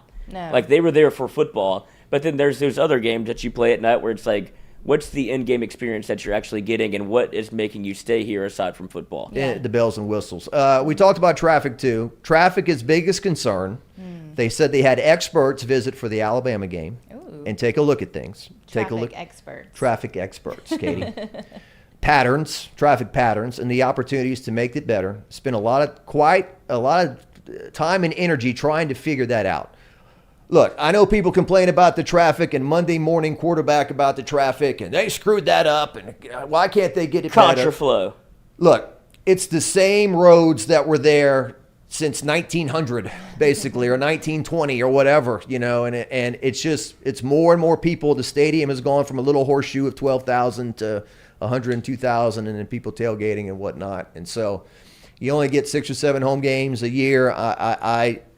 I seem to think, okay, if you're with your family, your friends or whatever, you're talking about the game in your car, you're having fun, don't be like, okay, I got to get home in 10 minutes, because that's just not reality maybe. But they are trying to work. What did the experts say? It had to blow their mind to be like, what? It's almost it's almost anarchy whenever it comes to the traffic. It's I don't think that contraflow actually does any good, but I also don't know what it would look like otherwise. I feel like you should just kind of let everybody do whatever they want, because the way that the police are working, they're trying to direct traffic. It just seems like you run into more problems by trying to do too much almost. I got some stuff about the PMAC also. Josh Williams isn't in yet. Is he? Okay. So the PMAC, she says that, this is Kelly Zinn again, Chief Operating Officer, I don't foresee us blowing up the current structure there. I think you can expect to see a renovation of it. You can do a lot in the world of renovation. You can accomplish a lot with time and money. There are revenue opportunities, and you'll see a combination of a pretty significant upgrade on the inside and also on the outside as well. They would do some things. And so Scott's great, she said, meaning Scott Woodward. He's a gas pedal. Significant project. Those are things that don't happen overnight, but you can get them done when you're diligent. And so it looks like a la the Superdome, which, Tom Benson in his living years, there was a time where Tom Benson was banging his fist on a podium saying, we need a new stadium. And they were talking about building one, I don't know, New Orleans East or something, that was going to have a retractable roof or everything. That never came to fruition, Katrina and whatnot. And so basically in New Orleans, for example, they've continued to sink money into the Superdome on the inside, changing the seats. There's still way too many seats in the Superdome up high. I think 65% of the seats are in the terrace, where the modern day stadium everyone's close. But I think at this point, we're emotionally attached to the Superdome, or we're not. We can't imagine a scenario, and I think it'll always be part of the New Orleans skyline no matter what. And the PMAC, it was built around the same time. They both look like spaceships, right? PMAC, Superdome, and they both had the different colored seats in the beginning. They were all like, this seat's orange, this one's red, this one's blue. Now it's uniform. So I think what they're going to do is they're going to change the inside of the PMAC eventually. They're not going to build a new PMAC. And so when do you do that, Lloyd? And how do you get that done? Because you've got LSU basketball playing in there, men's and women's, until March. You've got gymnastics as well. You use it for graduations. So is there like a window of 4 months that you can do this stuff, get in and get out? Or is LSU going to have to play some home games at the River Center while they're getting this done, whenever eventually it is done? So I guess those are all questions. Well, in our Southern Eye Center poll of the day, the vote is actually right now at 70-30 for would you want LSU football to hop on the LED train? 74. 70% of people want the lights, yeah. Well, I've got a good friend of mine who texts me that LSU is they're always behind, the fan day experience. We're just now catching up. Everyone else is doing LEDs. Why don't we do it? And so I think there is a tradition there to say, hey, we're Tiger Stadium. We don't need bells and whistles. We don't need gimmicks. We got the crowd. We've got the tradition, but then also kind of keeping up with the masses. That's where I tend to agree. Like, we can do the light show all you want. If you want to be a part of that, that's more than fine. I'm sure it would be a cool experience, but to me, you like the tradition. Tiger Stadium, it doesn't need anything other than good football and a good game, because that's the experience, is being a part of the fans. And this is like the only time I feel like you have this opinion about tradition. Yeah, well, it's because I'm an old head. I grew up in the stadium. Like, I like it when it's right. There's nothing better. You don't need anything other than whiskey and your two hands. Yeah. Well, let's ask somebody who's actually been part of it. Joining us now on the show is a guy who has set an amazing example for young student athletes everywhere. Folks, this is how you do it. He was voted the offensive MVP of the LSU team this year. He was the leading rusher for LSU, and it came to the running back spot. And he just graduated with a degree in business with a GPA of around 3.5. Josh Williams. Josh, good morning. Merry Christmas. Morning. How are you doing? Merry Christmas to you all. Josh, I feel like you're like on Good Morning America or something. Yeah. How y'all doing? So good, man. How are you? I'm doing well. Well, first off, let's start. Congratulations on graduating from LSU. With the GPA that you did. You're in business, you're not taking a bunch of music appreciation classes, right? I mean, this is a challenging field. How did it feel to walk across that stage Friday? Felt amazing. It's always been a huge accomplishment for me to graduate in business. It's something I've been wanting to do since high school, so I'm very excited about what's next. Josh, you gave a very moving speech to the your fellow graduating student athletes. You got up there and you said, I'd like to introduce myself. My name is Walk On. My name is Too Small. Talk to me about that. Well, growing up, it's always been all these doubts. People say I'm too small, or even when I get to college, people want to label me as a walk-on. It's always been tough to push past that, so I wanted everybody to understand this is the journey that I've had to take, and it wasn't always easy. You told me about you and your mother had an agreement, right? If you left, you're from Texas. If you went out of state for school, what did she tell you you had to do? I had to keep a GPA above 3.4, 3.5, somewhere around there. She said I had to keep my GPA above that if I wanted to go outside of school, and I said no problem. And you did it. Coach Kelly's mantra has been graduate champion since he got here, and I would think that he's got to look at you as kind of being the guy that's going to carry the flag and set the example for everyone else. What's been the interaction with him been like as the head coach in terms of, Josh, I'm so proud of you, or thanks for making school important? Me and Coach Kelly have our little side conversations when we talk, and it's funny because he doesn't really always give you a lot of affection, but whenever he does, it's very small. So I appreciate him, and he's basically told me to just continue to stay consistent and continue to lead the team. So I'm excited to do so.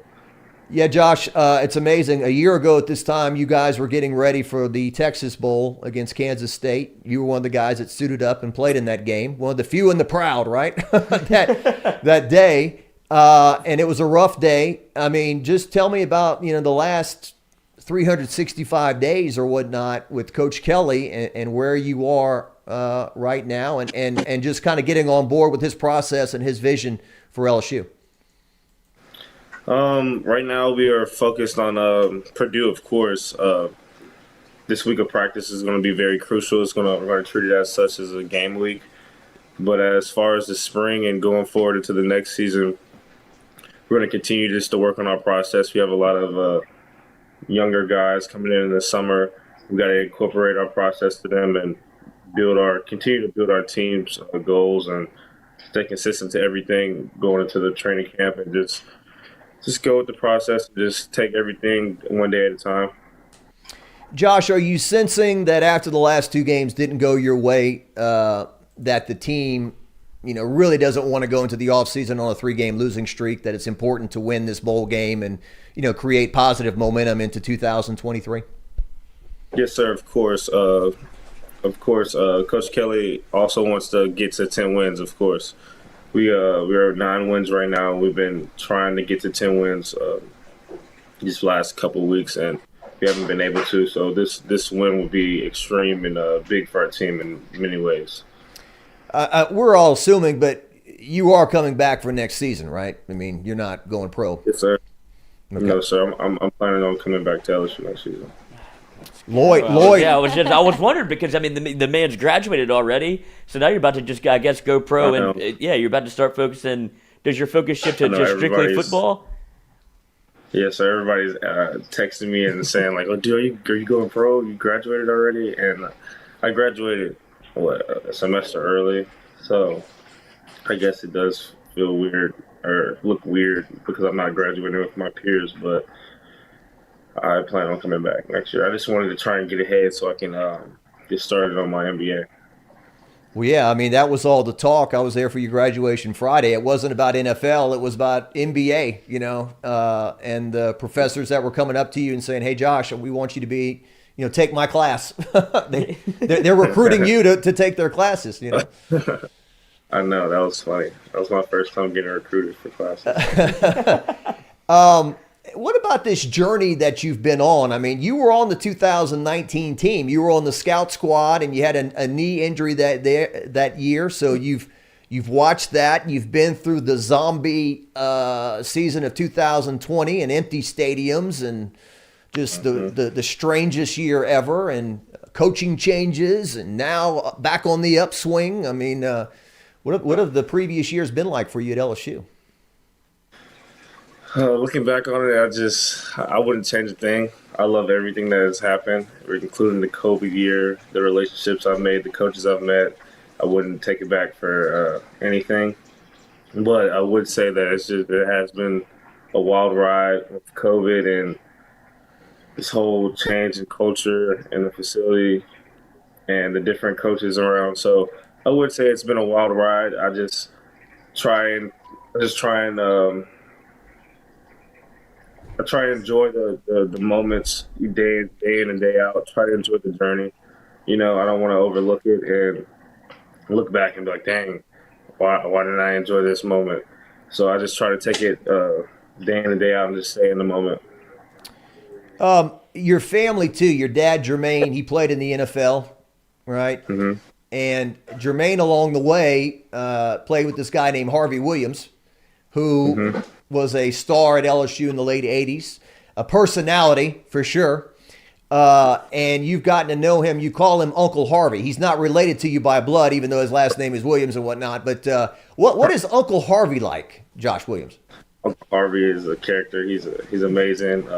He's a mentor, somebody I talked to really close to my father. He's been there since I could remember growing up. And I remember growing up at his house, and turns out he's one of LSU's great running backs. So growing up, I always liked LSU and always aspired to go to LSU and play like he did. And in true Harvey Williams fashion, he was talking about how well you've done in school, your GPA and whatnot. And he says Josh gets that from his mom. His dad's as dumb as a box of rocks. I know. They always go at it, always throwing jabs at each other. It's funny. They're always at it every day, all the time.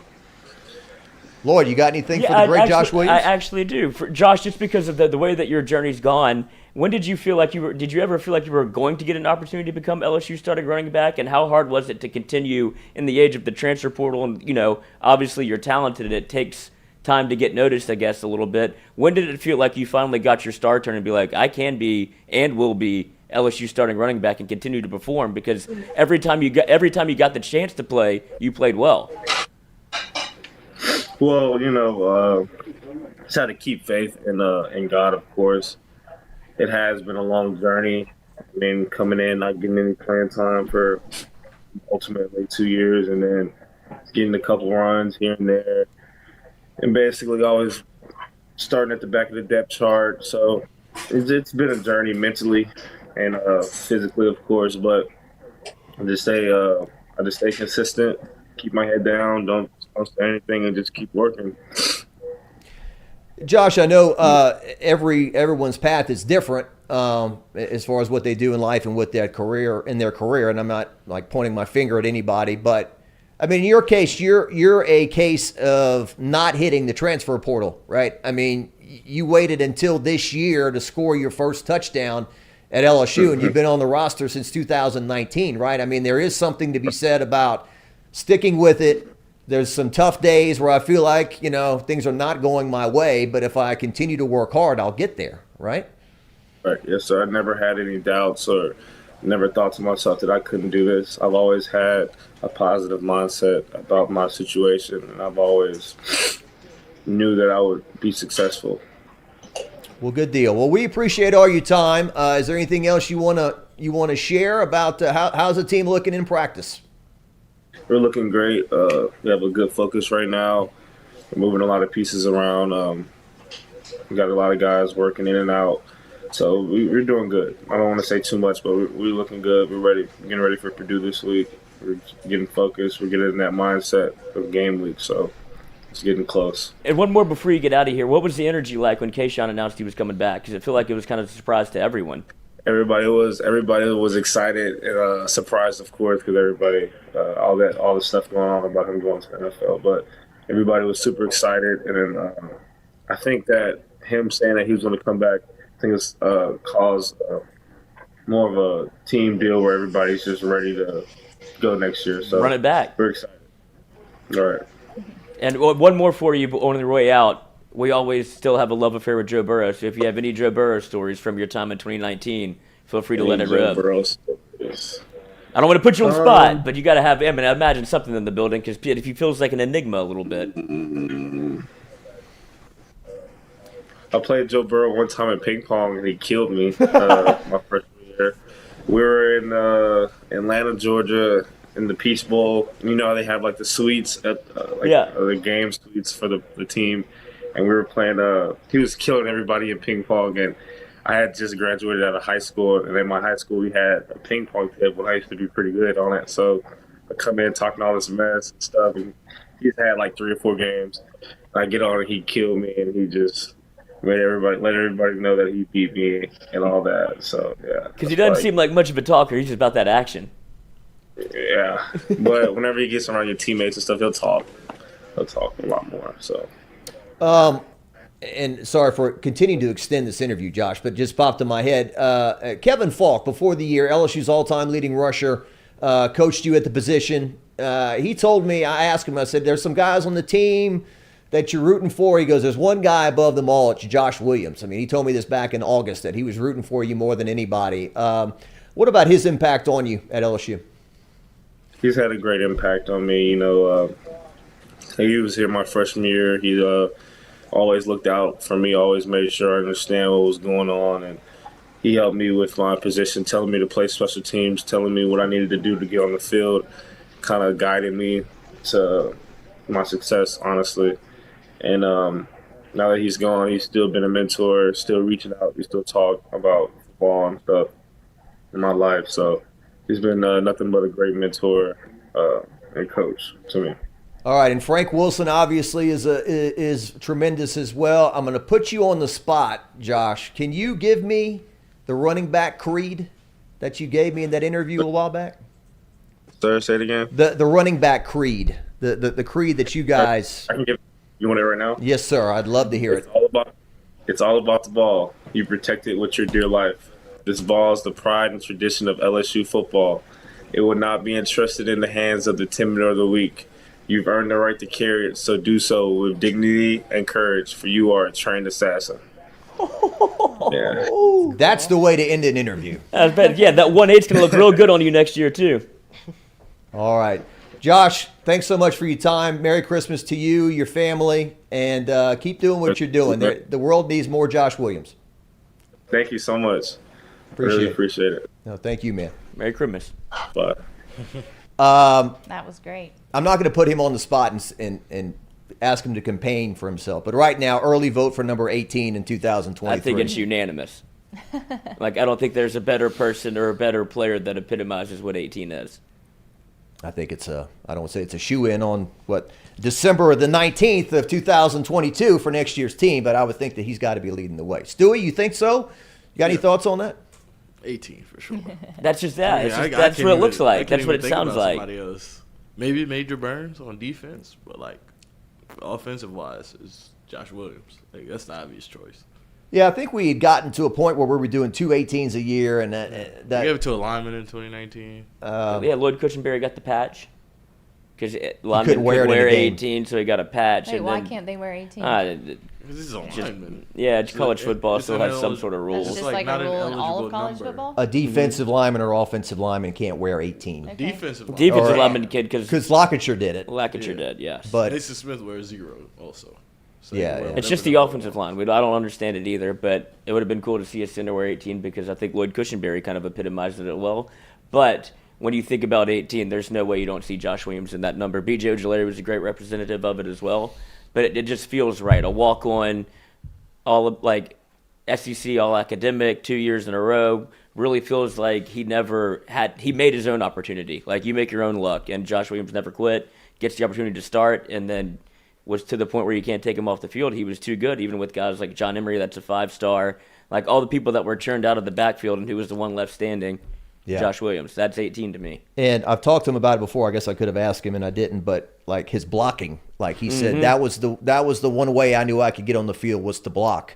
And it's kind of like in basketball, you grow up, all you do is shoot, shoot, shoot. No one ever says, I'm going to get in a defensive stance and slide, or, take a charge. Right. The things that add up to big. If you're a running back, you're thinking about, okay, I'm going to run the ball in from 50 yards and score the game-winning touchdown. You're not thinking I need to block and prevent my quarterback from getting killed.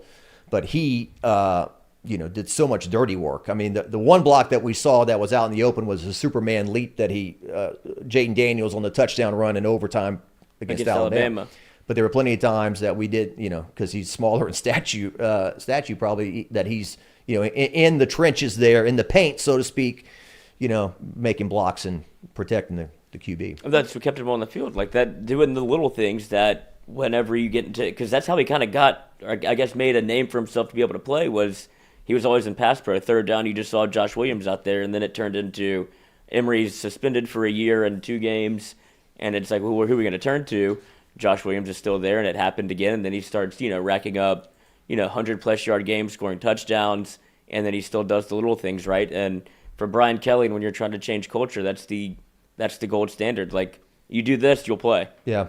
And I got to be honest, before the year, if you would have told me that Josh Williams was going to play the role he played this year, I wouldn't have believed you. I wouldn't have thought that, as a guy who's covered Leonard Fournette and Darius Geis and Darrell Williams and on down the line, this running back by committee thing, you could have said, well, these are 3 or 4 guys and none of them was really that great, and how are they going to make this work? But look, he's 5.5 yards per carry for Josh Williams this year. 532 yards, 6 touchdowns, 21 catches out of the backfield, 2 100-yard games, 106 at Florida, 118 at Arkansas. 2 games when you had to have him. Like, those are 2. LSU was down in both those games, and he was somebody that you were able to get the run game going with Josh Williams whenever Jaden Daniels didn't really have his best stuff. Obviously, against Arkansas, you're able to turn to the run game and then lead on the defense with Harold Perkins and how he performed against Arkansas. But I think it also speaks to the culture of what LSU is building when you talk about going through the transfer portal. You had an Aaron Anderson who committed to LSU, decommits during the Ed Orgeron era, goes to Alabama, comes back. You're thinking about adding the Denver Harris into the mix. Guys, and it feels like Denver Harris obviously had his off-the-field issues, but if they are willing to add those types of guys, it feels like Brian Kelly is very entrusted in the culture that he's built, and Josh Williams is a good representative of that. Yeah, I mean, I was a guy that was at the when Devontae Smith won the Heisman. I covered that, and I was there, and it was one of the more bizarre things I'd ever covered, because here's a guy from Louisiana in Amite, Louisiana, with a huge gathering. His family, obviously, he wasn't there, winning the Heisman Trophy, and this is, a local kid, and who just wasn't celebrated. Is very hard for the state to get their arms around. Exactly. And look, I can see it from their perspective too. They were like, well, you guys don't want to put your arms around a guy that grew up in Louisiana, yet y'all love a guy from Ohio that came in here and, because he played at LSU. So, but yeah, you don't want to see Aaron Anderson, or any guy from Louisiana go win the Heisman Trophy for Alabama again. So. Well, you just don't like to see anybody from Louisiana. That's the Nick Saban effect, right? You don't ever want to see, it's always a possibility whenever you see Devontae against Derek Stingley, and you're like, they should just be on the same team. Like, you obviously are not going to keep everybody in the state, but to have somebody, I feel like it's a great sign to see somebody enter the portal from Alabama, come back home, and it showed, like I said, it shows the culture that LSU is building that kind of feels like the brand's back a little bit. Yeah, and you can't sign everybody every year. I mean, that was at the same time period where Jamar Chase, Justin Jefferson, Terrence Marshall, they were tearing it up on 19, and then in 20, Smith wins the Heisman. So you can't sign everybody, but, there's been those guys over the years. The Irv Smith, remember him from New Orleans, 2018 in Tiger Stadium. He catches a touchdown from Tua, and it's like, there it is. They're rubbing it in our face again. Should be on LSU when LSU didn't have a tight end. So, sad times, huh, Stu? We don't want to talk about those times. But, I still remember that game in 18. Like, that after that day, I told myself never to get caught up in hype ever again. It was electric in there. It was coming down the Tiger Walk. Like ready to fight somebody. He was going to play. We're doing the haka. I thought he was going to play for real. Like Edo he looked like he was in Mad Max. He was just short, like some shoulder pads and a helmet. A little black yeah. It was like a professional wrestler about to enter the ring. It really did feel that way. I mean, he was pumped. He was hitting his chest, and he was doing like the roundup and then the uppercut. He did a fist pump and was just going down the Tiger Walk. And it's not his fault, like, of course, but it was funny to see him he was at like 6, then like 8, then he was at 10, and then he was at 12, because he was like, all these people are here for me. This is the Edo show right now. Like, relax. He's fired up. All the players are like, bro, we're just walking, listening to music, and he is taking almost a victory lap. And all the famous guys, I mean, it was like a who's who of LSU football, just interview him as they came down the hill. Oh, there's Leonard.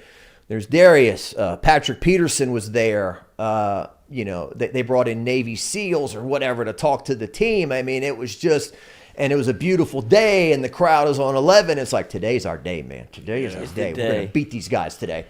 And it's 29-0 Didn't final score score. A point.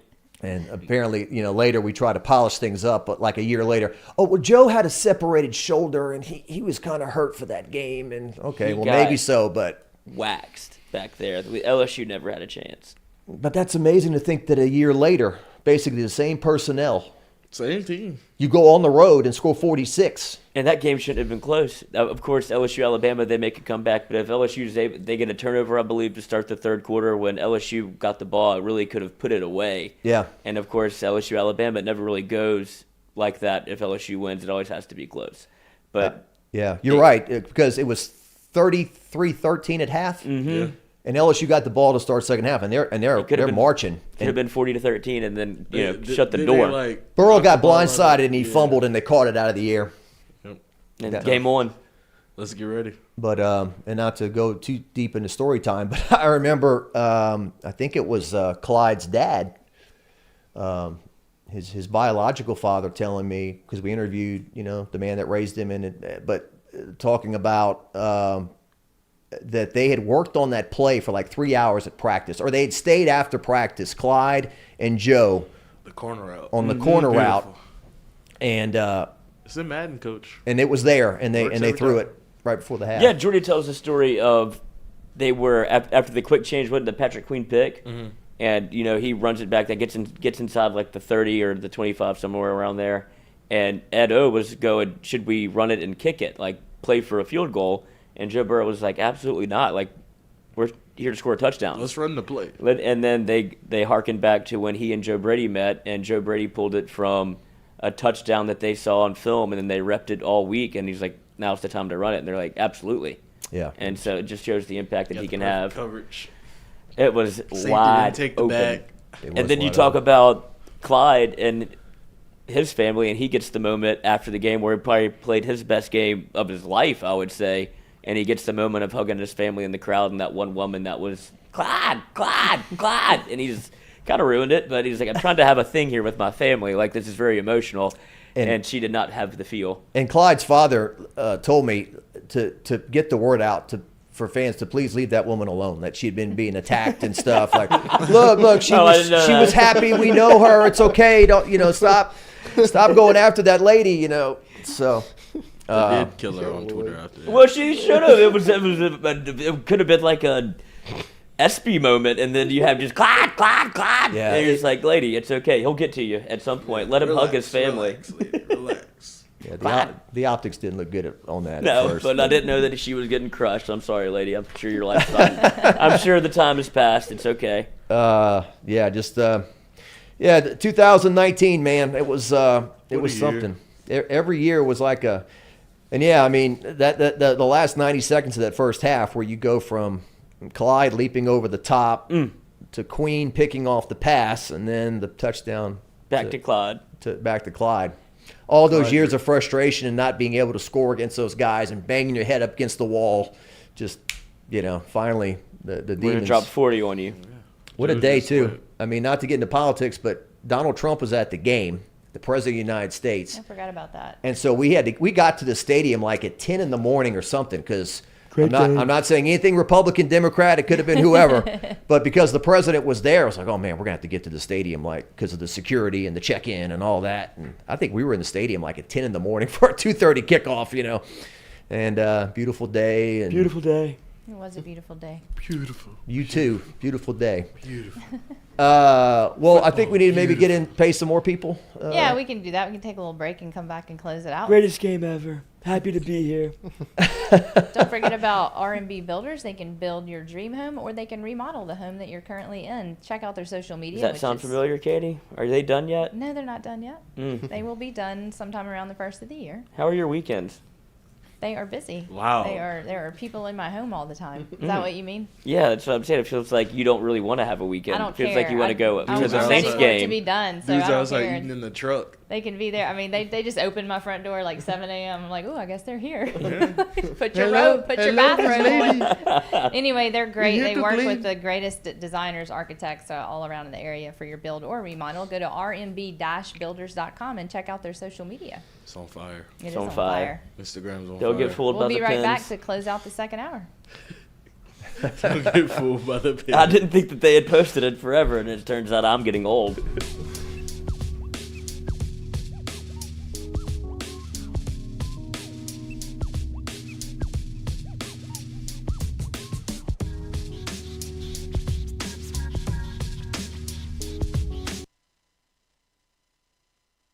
Southern Eye Center is located at 6859 Jefferson Highway right here in Baton Rouge, has been serving your eyes for over 40 years in the capital region. They offer friendly service in a helpful environment with the highest level of personal care to manage your eye health and vision needs. If you want more information, log online to southerneyecenters.com.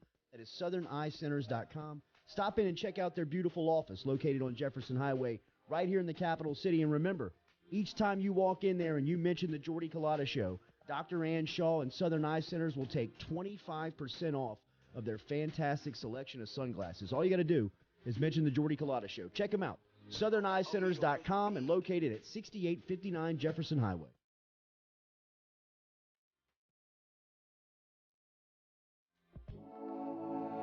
Looking to book a dumpster but no idea how? We've made it quick and easy for you. Check out our website at moralesrolloffs.com. Let Morales Roll-Offs know your desired delivery date, and finally, provide your contact details. To make payment, look out for an email invoice with all your booking details. On delivery day, our driver will notify you through text and email that your dumpster is ready and on the way. Now you know how easy and convenient it is. Call Morales Roll-Offs at 225-427-0000 for your dumpster. We're all from different places and backgrounds. We've each experienced our own versions of life, but in the end, we're all on the same team. I'm part of that team, along with these players in purple and gold. Kayshawn Buddha, Malik Neighbors, Miles Frazier, Kyron Lacey, Greg Brooks. Whether on the field or in the courtroom, your team matters. So join our team. Make a difference. Bet. Let's get it done.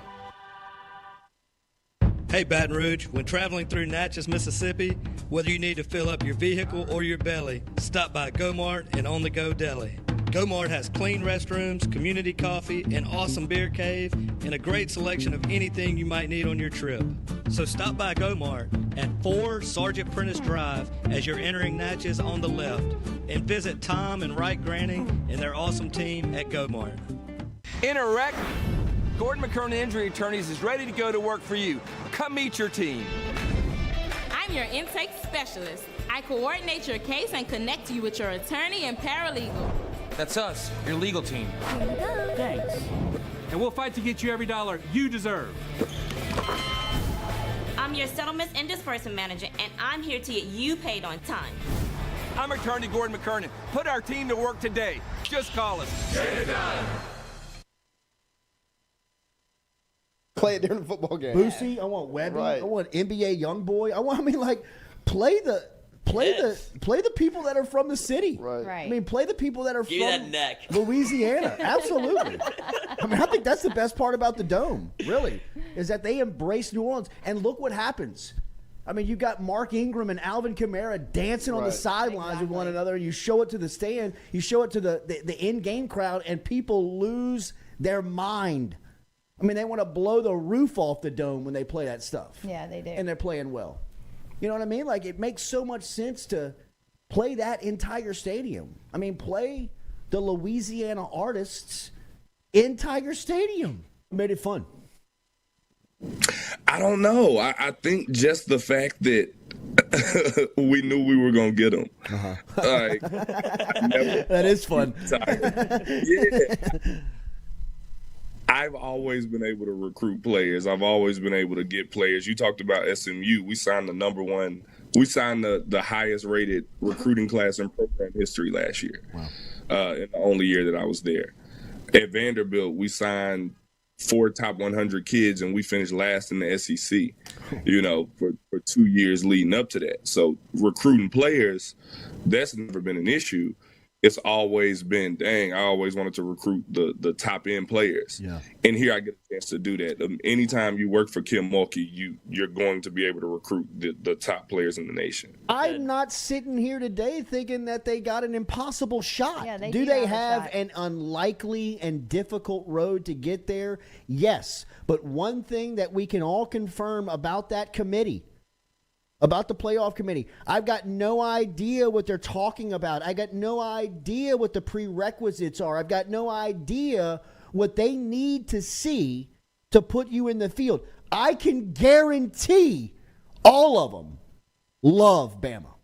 Yeah. They all freak out over Alabama because they correlate Alabama to television ratings. Mm-hmm. They think in that room that if it comes close and it gets close, we might as well just put them in because everybody's going to watch. It is going to be close. And that's the difficulty here of running this thing with human beings making the decisions, because at the end of it, it's all going to come back to the money, the advertising dollar, and how they can get the most of it. And they know a field that features Alabama is a more popular field than any other one that does not include them that exists, right? Like, you can make the 4th team Ohio State. You can make the 4th team Tennessee. You can make the 4th team whoever the hell you want to make it. If it's not Bama, the suits don't feel like the college football mass crowd, the most college football crowd will show up. And that's ultimately what they care about.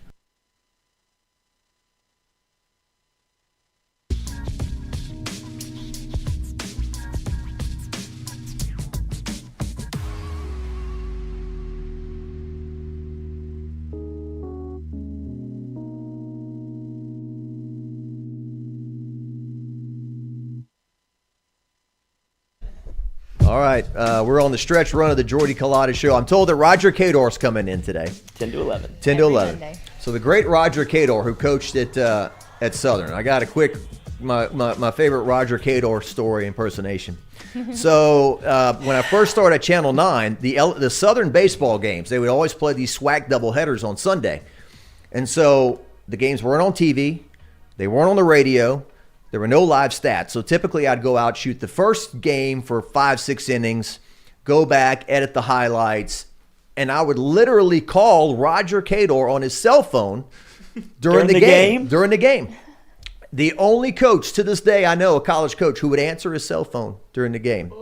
And he'd be like, hey, Jacques, we winning 5-3 in the third inning. And then you hear, why you swing at that pitch, Emery? Like literally coaching while he's on the phone with me. Hold on, give me 1 second, Jack. I got to go get this picture. Got to make a picture change real quick. But look, I love Coach Cador to death. We had many funny conversations over the phone during the game, and talk about a guy who impacted whites, blacks, Latinos. I mean, opportunities to play college baseball at Southern, and that Ricky Weeks team, man, that were 45-3, I think.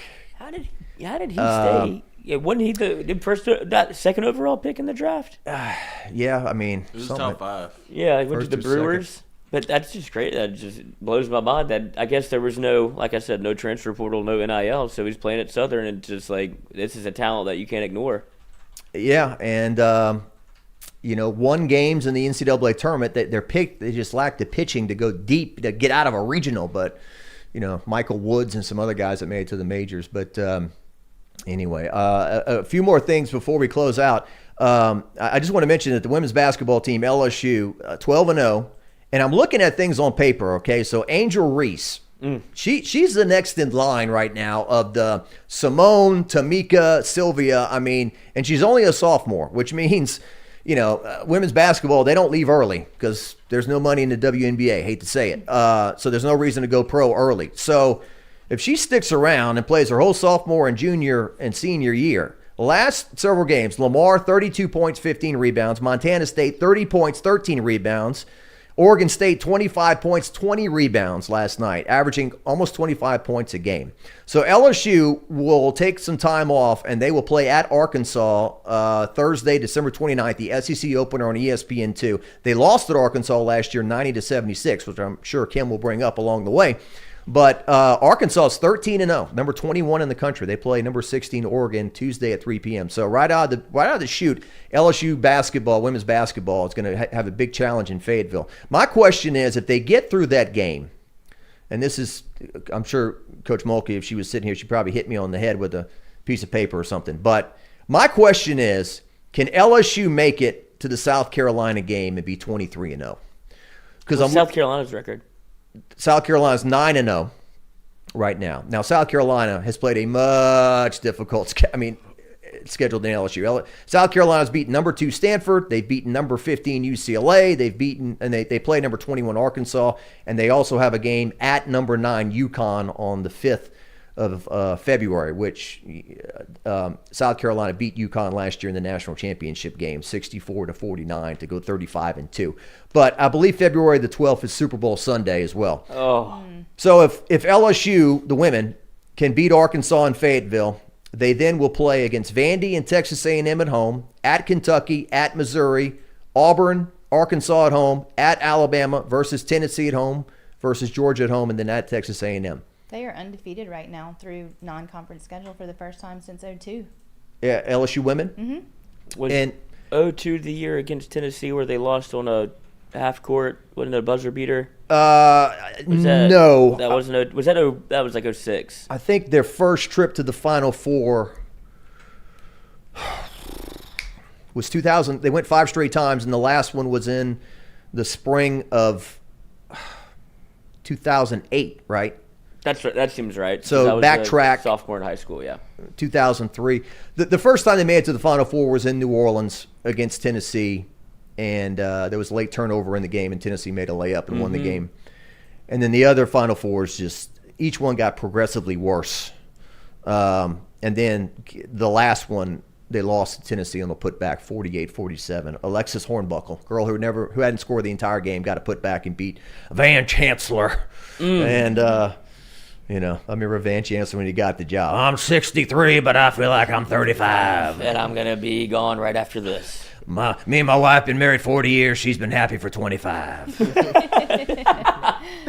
the Wedding Crashers quote? You've been married for 40 years, but I've been faithful for 2 of them. Call me Kitty Cat. So anyway, looking ahead, just wondering if LSU women's basketball can do that. So that would be insane if they go undefeated all the way into February. That would be. And so it's kind of similar. I'm sure Kim might give you a word about that. Oh yeah. Jacques, I'm thinking about today, okay? I ain't You're worried all the way about in February. I'm worried about Arkansas, and you're talking about going 23-0. But no, it's just fun to think about. I'm just wondering if those two teams could somehow arrive on that day undefeated. Because South Carolina definitely has eyes on LSU. You kind of saw the rivalry budding last year. With who's their coach? Dawn Staley. Yeah, she was taking shots saying, well, if they had supported the program like they did. Well, I asked Kim. the question, and I was, for somebody as so accomplished and so smart and so great at her craft to shoot an air ball like that in that comment, a 15-footer, she shot about 12 feet to say that day. I was... Well, it just shows she's nervous. Well, I said to somebody the other day, I sure have a lot of South Carolina women's basketball fans popping up on my Twitter and Facebook feed. That never happened before. Why is that? I wonder.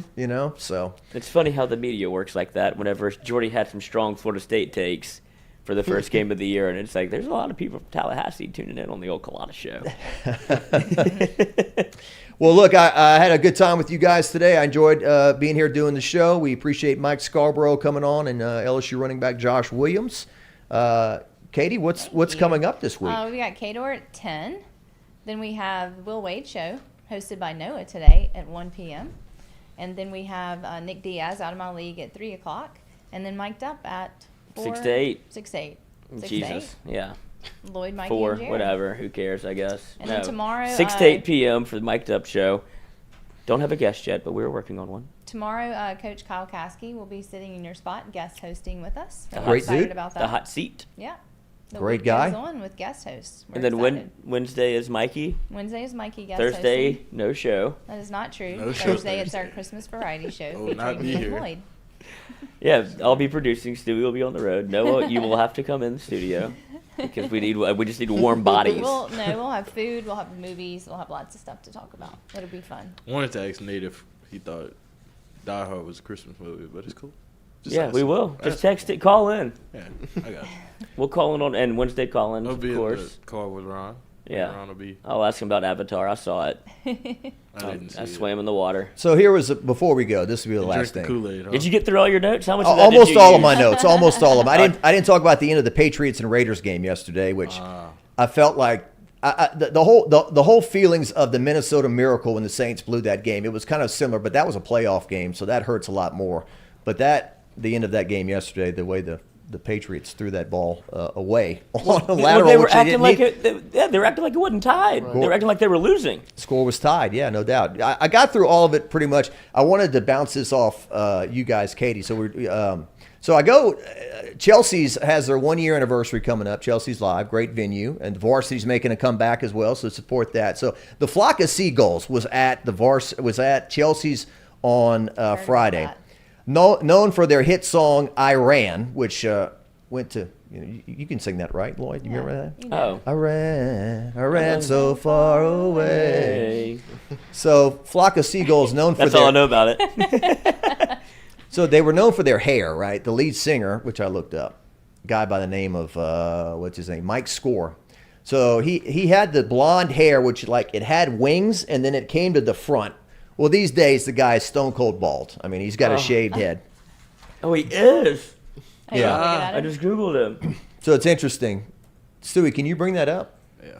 So, oh, my God. You think about 80s, you think about hair when music So he was receding this whole time, and he was just if you look, I think up. the second album, you can start to see, pictures that it's kind of going away on him a little bit. Running away?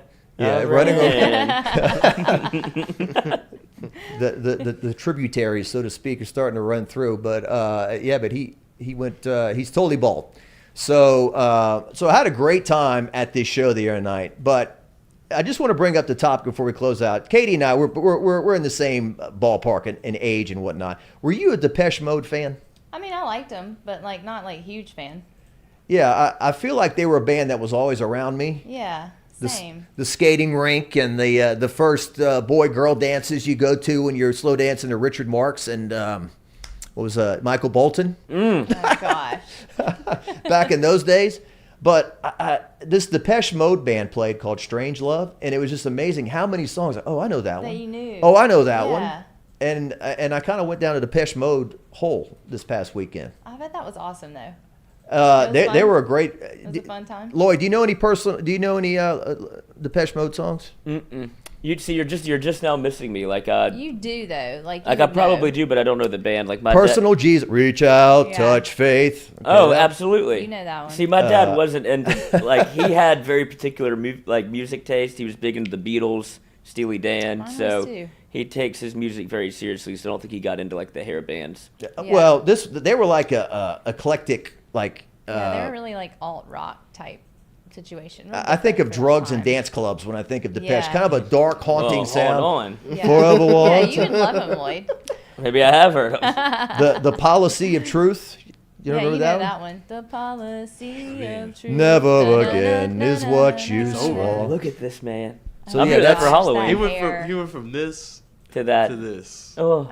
That's him. That's the Flock of Seagulls lead singer, Mike Score. So he was Wow. at Chelsea's on Friday. And does he wear a wig when he performs? no, that's what he looks like. Stone cold bald, just like that. So anyway, everyone knows I've always been in that hairband box of Van Halen and Motley Crue and Bon Jovi and all that stuff. But Van Halen, not Van Hagar. I'm a Van Hagar fan. Don't diss Sammy. Sammy's my hero.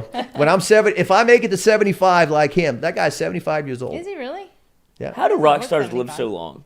He's one of the exceptions. I mean, a lot of them are. Well, you that's know, what I'm saying. It feels like that would not be the path to a long life. They keep doing them though. Oh, like who's my Mick Jagger? Mick Jagger's still up there performing, and the Keith Richards. Yeah, it feels like these people have lived a million lives It in does. such a short time. It's like, well, like you wouldn't be surprised that he was dead, but he's still alive. Yeah. But for every one of those, you have Whitney Houston, Kurt Prince, Cobain, George Michael, Yeah. Michael Jackson. Jim Morrison. Tom Petty Rest in was peace. only 60. Oh, don't tell Florida. Please don't. Glenn go Fry. Florida. So anyway, I just Depeche Mode. They're in the Rock and Roll Hall of Fame too, by the way. Oh, Made it in wow. 2020. That's another topic, Lloyd, for another day. What I say? This is your honey hole. What constitutes making the Rock and Roll Hall of Fame? So should Madonna be in the Rock and Roll Hall of Fame? Oh, I would say you have to fail Maybe album like a drug sales, test. right? Something like that. Some kind of singles. or Well, album it's sales? the style of music. Like Dolly Parton, apparently they wanted to put her in, and she turned it down. That'd just be a big old buzz. like rock and roll. Eminem's in the Rock and Roll Hall of Fame. So why not Dolly then? Because he's country. So that's right? not considered rock and roll, I guess. So she should be in the country. I mean, if you Music just Hall. want to call it the Pop Music Hall of Fame or something like Or that. just the but- Music Hall of Fame. Yeah, I mean, Like Yeah. is Beethoven in? they He probably should be. they've crossed that Singles line he had. a long time. It's funny, Dolly Parton. You did a quick Dolly Parton impression. So when we were in high school, when "I Will Always Love You" was the biggest song on planet Earth, Yeah, Whitney Houston's version. Whitney Houston redid it. And I think they asked Dolly about, what do you think when you hear? I just say cha-ching. I bet she does. Get new titties again. All right. I'm Jacques Doucet. Enjoyed being here today. Thanks, guys, for having me. It's not WAFB, but thank you. We appreciate you. Thank you for coming in, Chuck. It was fun. Oh, I had a great time. Thanks for having me. You're Big old butt, Just JD. a big old butt. JD, that game was a Dolly Parton.